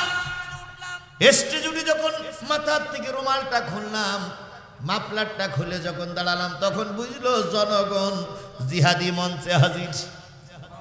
এবার লাঠি নিয়ে যখন তাকবীর দিচ্ছে, তখন পুলিশ চিন্তা করলো এত গেড়া কল করে রেখেছি, গেল কি করে। এরপরে মাহফিল শেষ হলো। সেদিন ছিল বাতি নিবাইনো মাহফিল। রহিম বলতেছে, ভাই আপনি মোনাজাত করবেন, রব্বানা জালামনা পর্যন্ত বলবেন, আর কিছু বলার দরকার নেই। আমি বললাম, আর কয় শুধু ওইটুকু বলবেন, বাতি নিয়ে যাবে, আপনি সেই ভাগে দৌড় মারবেন, যা করে আল্লাহ। আমরা এমনি দৌড় মারার ওস্তাদ খুব ভাই, আপনি বিশ্বাস না হয় মাহফিল বন্ধ করে দেন, একে দৌড়ি চলে যাও, আপনি নিজেই ঠিক পাবেন না ভাই, আমরা দৌড় মারার ওস্তাদ। তো সেদিন রব্বানা জালামনা আনফুসানা যাই বলে সেই লাইট সব নিভে গেল। আর এ বেটা আমার হাত ধরে পিছনে গড়গড় করে টেনে নিয়ে গেল। নিয়ে কয়জন ছিলাম? 8 জন না 10 জন? 10 জন। ওরা যে কি কষ্ট করে আমাকে নিয়ে গেছিল আল্লাহই ভালো জানে। সেদিন আমরা বুঝেছিলাম আজকে এখানে উপস্থিত হলেও বিপদ, না হলেও বিপদ। হইলে মামলা হবে, না হইলে ওরা কালকে বুক দাবড়াবে আর বলবে জিহাদির মাহফিল হতে দেইনি, অন্য কারণ মাহফিল হতে দেব না। আল্লাহর নবীর সামনে উভয় সংকট। আজকে যদি দাওয়াত খেতে যায় ওরা রাসূলকে মেরে দেবে, আর যদি দাওয়াত খেতে না যায় আবু জেহেল কালকে বলবে মুহাম্মাদের কথাই ঠিক। আল্লাহ নবীকে জিবরিল বললেন, এখন আপনাকে যাওয়াই লাগবে, তবে আপনি ডাইরেক্ট সোজা রাস্তা দিয়ে না দিয়ে বাইপাস দিয়ে যান। যাওয়া যাবে কিন্তু সোজা রাস্তা না। কোন পাশ দিয়ে? আচ্ছা, গোবিন্দগঞ্জ ওঠার জন্য আর কোনো রাস্তা আছে এই রাস্তা ছাড়া? আছে না? সেই বাইপাস দিয়ে যান। এদিকতে যাইয়েন না, কারণ ওই গোবিন্দগঞ্জের কাকটার মোড়ে 40-50 জন বসে আছে, আপনার মেরি ফেলবে। তখন এরা বললো বাইপাস দিয়ে যান। বাইপাস দেওয়ার রাস্তা আছে না ভাই? আল্লাহ নবী বাইপাস দিয়ে চলে গেলেন আবু জাহেলের বাড়ি। এদিকে আবু জাহেল ওই 12 দলীয় জোটের 11 জন যুবক নিয়ে রাস্তার মাঝখানে বিচার ফয়সালা নিজেই করবে, রায় নিজেই দেবে, নিজেই হত্যা করে নবীকে মেরে নিজেই শান্তি আনন্দ মিছিল করবে। ওইখানে বসে এবার সবাই আনন্দ করতেছে, ধর ধর হুজুর ধর, হুজুর দিয়ে নাস্তা কর, দুইটা সাইডে হুজুর ধর, হুজুর দিয়ে নাস্তা করে এই চিন্তা ভাবনা করতেছে। রাত গভীর হয়ে গেছে, রাত গভীর হয়ে গেছে, মোহাম্মদ আসে না। মোহাম্মদ যে বাড়ি যেয়ে পৌঁছে গেছে ও তা বোঝে না। কর্মীরা মুহু বলতে নেতা মোহাম্মদ কই কই আসবে। কর্মীরা বলতেছে আমার বিশ্বাস আজকে আর আসবে না, কই আসবে, যে দাওয়াত গ্রহণ করেছে আসতেই হবে। এদিক মোহাম্মদ আবু জেহেলের বাড়ি যেয়ে বলতেছে চাচি আম্মা। কে? মোহাম্মদ। কি ব্যাপার বাবা? কই চাচা আমার দাওয়াত করে আইছে। কই লাইন যে খারাপ, তুমি এখানেই বসে থাকো। ও যে কত বড় শয়তান কেউ জানে না, আমি জানি। আচ্ছা আপনি কত বড় ফেরেশতা বসছেই আর কেউ ভালো জানে? এই কথা বলেন, বসছেই আর কেউ ভালো জানে? মঞ্চে উঠে দাঁড়াই বলে গেলেন আমি নামাজি, আমি আল্লাহওয়ালা, আমি মদিনার ইসলাম কায়েম করব। স্ত্রী যদি মাহফিলে থাকে, স্ত্রী বলবে তুমি যে কোন মদিনার ইসলাম কায়েম করো আমি জানি, কোনদিন ফজরের নামাজ পড়ো না। বিশ্বাস করুন, আমাদের দেশের 9 কোটি ভোটারের থেকে যে সমস্ত পুরুষ লোকগুলো চাচ্ছে না কোরআনের চাষ কায়েম হোক, সেই সমস্ত বাড়িগুলো যে খোঁজ নেন, স্ত্রী খোলে খোলে ইসলামী আন্দোলনের বড় লিডার। স্ত্রী নেতাদের কাছে শপথ করেছে এবং স্ত্রী টার্গেট দিয়েছে আগামী দিনে কোরআন কায়েম না হওয়া পর্যন্ত ঘরে ফিরে যাব না। এজন্য আমরা জোর করে বলতে পারি এবার 54 বছর পর একটা সুযোগ আমাদের দেশে এসেছে ইসলাম প্রতিষ্ঠা হওয়ার। আল্লাহ যেন আমাদের দেশটারে কোরআনের দেশ বানিয়ে দেয়। আরো জোরে বলেন আমিন। আল্লাহ রসুল সাল্লাল্লাহু আলাইহি সাল্লাম খোলে খোলে ওই পথ দিয়ে গেছে। আবু জেহেল এদিক পিছনে হাত বেঁধে যুক্তি পরামর্শ করতে, আসে না কেন, আসে না কেন। কর্মীরা বলতেছে আসবে না, আবু জেহেল বলতেছে আসবে। কই এই পথ দিয়ে তো কত লোক যায়, রাত দুপুর বেলা যদি অন্য লোক যায়, কয় যাবে না। কয় যদি যায়, কয় যাবে না। কয় যদি আমাদের কোনো লোক আসে তা ঠেকাবো কি করে? আবু জেহেল তখন বলতে আমাদের লোক না, যদি আমিও আসি আর আমিও যদি পড়ি আমারও মাটি চাপাতে মারবি। আল্লাহ বলল আল্লাহ বলল ওইটাই আমি কবুল করলাম, ওইটাই আমি কি করলাম। যখন এই ট্রাইব্যুনালে, আজকে যে ট্রাইব্যুনালে শেখ হাসিনার রায় হয়েছে, এই ট্রাইব্যুনালে যখন সাইদির বিচার চলছিল, এই ট্রাইব্যুনালে যখন নিজামীর বিচার চলছিল, এই ট্রাইব্যুনালে যখন বিএনপির নেতা সালাউদ্দিন কাদের চৌধুরীর বিচার চলছিল, তখন শেখ হাসিনা রহমাতুল্লাহ আলাইহি উনি বলেছিলেন আইন তার নিজের গতিতে চলবে, আইন তার নিজের গতিতে চলবে, এখানে আমরা কেউ হস্তক্ষেপ করছি না, আমাদের এখানে কিছু করার নেই। আমরা সেদিনকে বলেছিলাম এটা ক্যাঙ্গারু ট্রাইব্যুনাল, এই ক্যাঙ্গারু ট্রাইব্যুনালে যাদের বিচার হচ্ছে এই বিচার সঠিক হচ্ছে না। সেদিন কোনারা বলেছিলেন এই জামাত ইসলামের কিছু হুজুররা সরকারি কাজে বাধা দিচ্ছে, বিচার কাজে বাধা দিচ্ছে। আমরা বলেছিলাম সরকার পরিবর্তন হোক, ট্রাইব্যুনাল যেন পরিবর্তন না হয়। সালাউদ্দিন কাদের চৌধুরী বিএনপির ভাইরা শোনেন, সালাউদ্দিন কাদের চৌধুরীর মৃত্যুর আগে সাক্ষাৎকার নিয়েছিল। উনি বলেছিলেন, সাংবাদিকরা বলেছিলেন আপনার শেষ ইচ্ছা কি? উনি বলেছিলেন আমার শেষ ইচ্ছা আমি ট্রাইব্যুনালে বিচারের রায় হয়ে রায় নিয়ে চলে যাব, কিন্তু ট্রাইব্যুনাল যেন বন্ধ হয় না, কারণ সরকার পরিবর্তন হবে, ওই ট্রাইব্যুনালে নতুন করে আবার রায় আসবে। সরকার পরিবর্তন হয়েছে, সেই ট্রাইব্যুনালে রায় হয়েছে, খনি হাসিনার ফাঁসির রায় হয়েছে, সাবেক স্বরাষ্ট্রমন্ত্রী আসাদুজ্জামান কামালেরও মৃত্যুর রায় হয়েছে। এরপরে তাদের 2 জন এবং পুলিশ ডিপার্টমেন্টের হেড কি ওর নাম আব্দুল্লাহ আল মামুনেরও রায় হয়েছে। 3 জনের সম্পদ বাজেয়াপ্ত করা হয়েছে। এই 3 জনের সম্পদ বেচাকেনা করে শহীদ পরিবারকে দেওয়া হবে, আহত পরিবারকে দেওয়া হবে। আমি ইউনূস সাহেবকে বলি আমারও কিছু দিয়ে।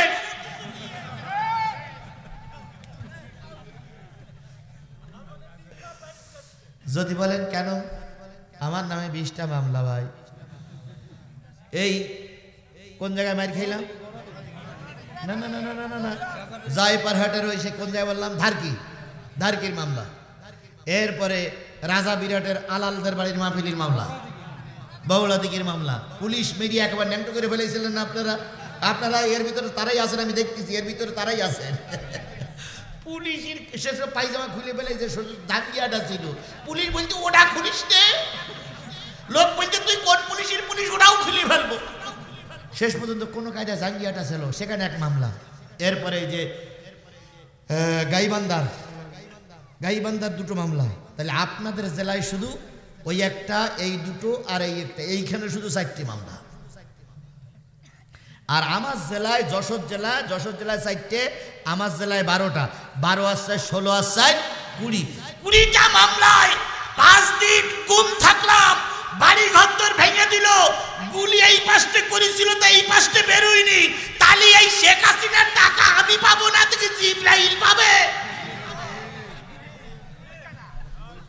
হ্যাঁ, আপনারা সুপারিশ করেন যেন আমার কিছু দিয়ে, আমার ওই টাকার লোভ নাই, একটা টাকারও লোভ নাই। সেদিন আওয়ামী সরকার বলেছিল জিহাদি, মঞ্চে উঠে শুধু সরকারের বিরুদ্ধে কিছু বলবা না, তোমার সারা জীবনের যা লাগবে আমরা সব পূরণ করব। আমি সেদিনকে বলেছিলাম জীবনে যদি 1 ঘন্টা বাঁচি তবু অন্যায়ের কাছে মাথা নত করব না। তারপরে আল্লাহ আমার বাসায় রেখেছে না রাখিনি? অন্যান্য বক্তারা চুপচাপ বসে আছে, আমি জিহাদির দিনে যদি 4টি করে মাহফিল করে তাও আমার মাহফিল শেষ হয় না। কারণ যেখানে বাধা আসবে আপনি হকের পক্ষে থাকবেন, আল্লাহ আপনাকে সুযোগ করে দিয়ে জায়গা পর্যন্ত পৌঁছাই দেবে। সেই আল্লাহ আজও আছে না নাই? এই কথা বলেন আছে না নাই? ভাই আমি জানি আপনাদের কষ্ট হচ্ছে, কষ্টের দিকে আর না যেয়ে তাড়াতাড়ি শেষ করবো। ওয়াইদা তুতলা আলাইহিম আয়াতুনা, শেষ কথা, একবার শেষ কথা শোনেন। যখন আমরা এই আয়াতগুলো প্রচার করতেছি, তেলাওয়াত করতেছি, কিছু কিছু লোক বলবে এই না এই কথা, এই ওয়াজ আমি হুজুরির অনেকবার শুনেছি, এ তো পুরনো কথা। ক্বালু ক্বাদ সামি'না লাউ নাশাউ লাকুলনা মিসলা হাযা, এই কথা এটা কথা সেটা কথা, এ কথা তোমরা অনেক পুরনো কথা হুজুররাই বলে। আল্লাহ রাব্বুল আলামিন বলতেছে রাসূলের বিরুদ্ধে ষড়যন্ত্র করা হলো। আল্লাহ পাক ওদের ষড়যন্ত্রের জবাব দিয়ে জিবরাইলকে দিয়ে বললেন অন্য পথে যাও। ভাই যে কয়জন লোক উঠলেন, বাবা কবরে নাই, মা কবরে নাই, দাদা দাদি কবরে নাই। আজকের এই মাহফিলের পরে আমাদের আরেকটা মাহফিল আছে, সব দিনা নাকি নিক কিনচা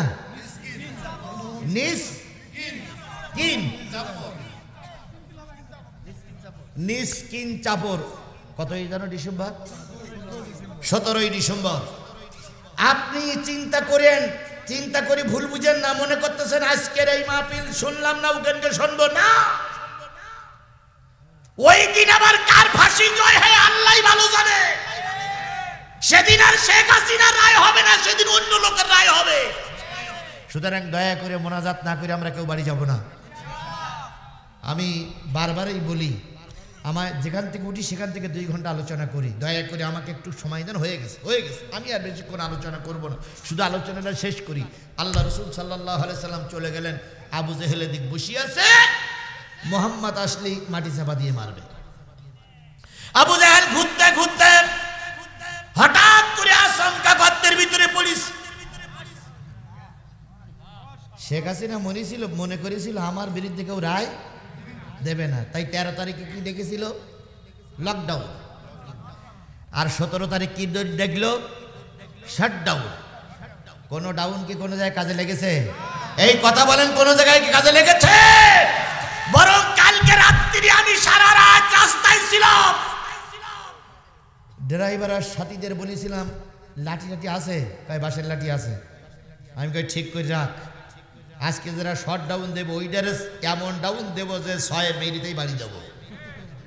ভাই আমার বয়স বেশি হয়ে গেলে কি হয়, এখনো বলো আসল জায়গায় আমার বয়স বেশি হয়নি। জামাতের আমির কি বলে জানেন, আমি বুড়ো যুবক। আচ্ছা বুড়ো আবার যুবক হয় কি করি? জামাতের আমির সাহেব বলে আমারে কেউ বুড়ো মনে করে না, আমি বলো বুড়ো যুবক। আসলে তাই বুড়ো যুবকের মতনই উনি কাজ করে। কথা বলেন, কথা বলেন। যেখানে আমরা পৌঁছাতে পারি না তার আগে উনি পৌঁছাই যায়। সেদিন দেখলাম একজনের লাশ কবরে নামানো হলো, মুরব্বী আইছে গাড়িতে, এসে লোকজন বলতেছে আমির জামাতে ইসা, আমির জামাতে ইসা, এই কথা বলতে বলতে কবরের ভিতরে নেমে বলতে লাশ দাও। জামা খোলা শেষ, পায়জামা পরে আর গেঞ্জি গায়ে দেওয়া, বলতে লাশ দাও। তখন ওপরের লোক বলছে স্যার আপনি কখন আসলেন? কয় তোমার জন্য কি আমি রাস্তায় বসে থাকবো? গাড়িতে নেমে আমির জামাতে ইসে মোসাফা করতে করতে উনি জামা খুলে কবরে নেমেছে। এই জন্য উনি হলো বুড়ো যুবক। 3 বারের মতন উনি শপথনামা পড়েছে। আমি দোয়া করি, কে কোন জায়গায় ভোট দেবেন আমি ভোট চাচ্ছি না, তবে আমি দোয়া করি আল্লাহ এই মুরব্বীর নেতৃত্বে, এই মুরব্বীর তত্ত্বাবধানে, এই মুরব্বীর সূক্ষ্ম ব্রেনের পরিচর্যার মাধ্যমে আমার দেশটা যেন একটা বার কোরআনের দেশ হয়ে যায়। আমার দেশটা যেন একটা বার কোরআনের দেশ হয়ে যায়। আমার দেশটা যেন একটা বার কোরআনের দেশ হয়ে যায়। ও ভাই, সব টুপিওয়ালারা 8 দলীয় টুপিওয়ালারা 8টা টুপিওয়ালা দল একসঙ্গে, তাহলে 8টা টুপিওয়ালা দল একসঙ্গে হয়েছে। শুধু সিদ্ধান্ত নিতে বাকি আছে গোবিন্দগঞ্জের মুসলমানদের। এই জন্য গোবিন্দগঞ্জের মুসলমানরা সঠিক সিদ্ধান্ত নিয়ে আগামীতে কোরআনের পক্ষে রায় দেবে ইনশাআল্লাহ। এটাকে আমি আশা করতে পারি, এটাকে আমি আশা করতে পারি, এটাকে আমি আশা করতে পারি। আমার ভাইরা, আবু জেহেল পুলিশে করতে চারিদিক থেকে যুবকেরা এসে বলছে লাগা রে লাগা, লাগা রে লাগা, লাগা রে লাগা। কি লাগাবো? কয় মাটি ফেলতে শুরু কর। চারিদিক থেকে মাটি পড়ে। আবু জেহেল কয় মারিস না, মারিস না, আমি তোদের নেতা। এবার 11 জন যুবক বলতেছে এ কথা আমাদের নেতাও বলেছিল, মোহাম্মদ গর্তের ভিতরে পড়ে বাঁচার জন্য ভুল ভাল বলতে পারে, সুতরাং কোনো কথা হবে না, লাগা। চারিদিক থেকে মাটি ফেলে আর বাড়ি মারে, হাঁটু পর্যন্ত মাটির ভিতরে। নেতারা যখন চারিদিক থেকে গুতায়, আবু জেহেল তখন হাত পা কানা ধরে বলতেছে আমি তো দৌড়াতে পারবো না, মারার আগে একটু লাইট মেরে দেখ আমি আবু জেহেল না মোহাম্মদ। লাইট মেরে দেখে মাল পড়ে গেছে। লাইট মেরে দেখে কি পড়ে গেছে? মাল পড়ে গেছে। শেষ পর্যন্ত আবু জেহেলকে বুক পর্যন্ত পোতা হলো। বুক পর্যন্ত পোতার পরে আবার তাকে বের করা হয়েছিল। ও আমার জাতি, আমার আলোচনার শিক্ষা হলো ওই ট্রাইব্যুনাল, আবু জেহেলের ট্রাইব্যুনাল তৈরি করেছিল আবু জেহেল নিজেই, আর ওই ট্রাইব্যুনালে মূল্য আবু জেহেল নিজেই। কথা বলেন ঠিক না ঠিক? আজও শেখ হাসিনার ট্রাইব্যুনাল আমার সমাজে আছে। এই শেখ হাসিনার ট্রাইব্যুনালে 3 জন মানুষের বিচারের রায় হয়েছে। বড় বড় রাগবলদের বিচার এই সমাজে হবে।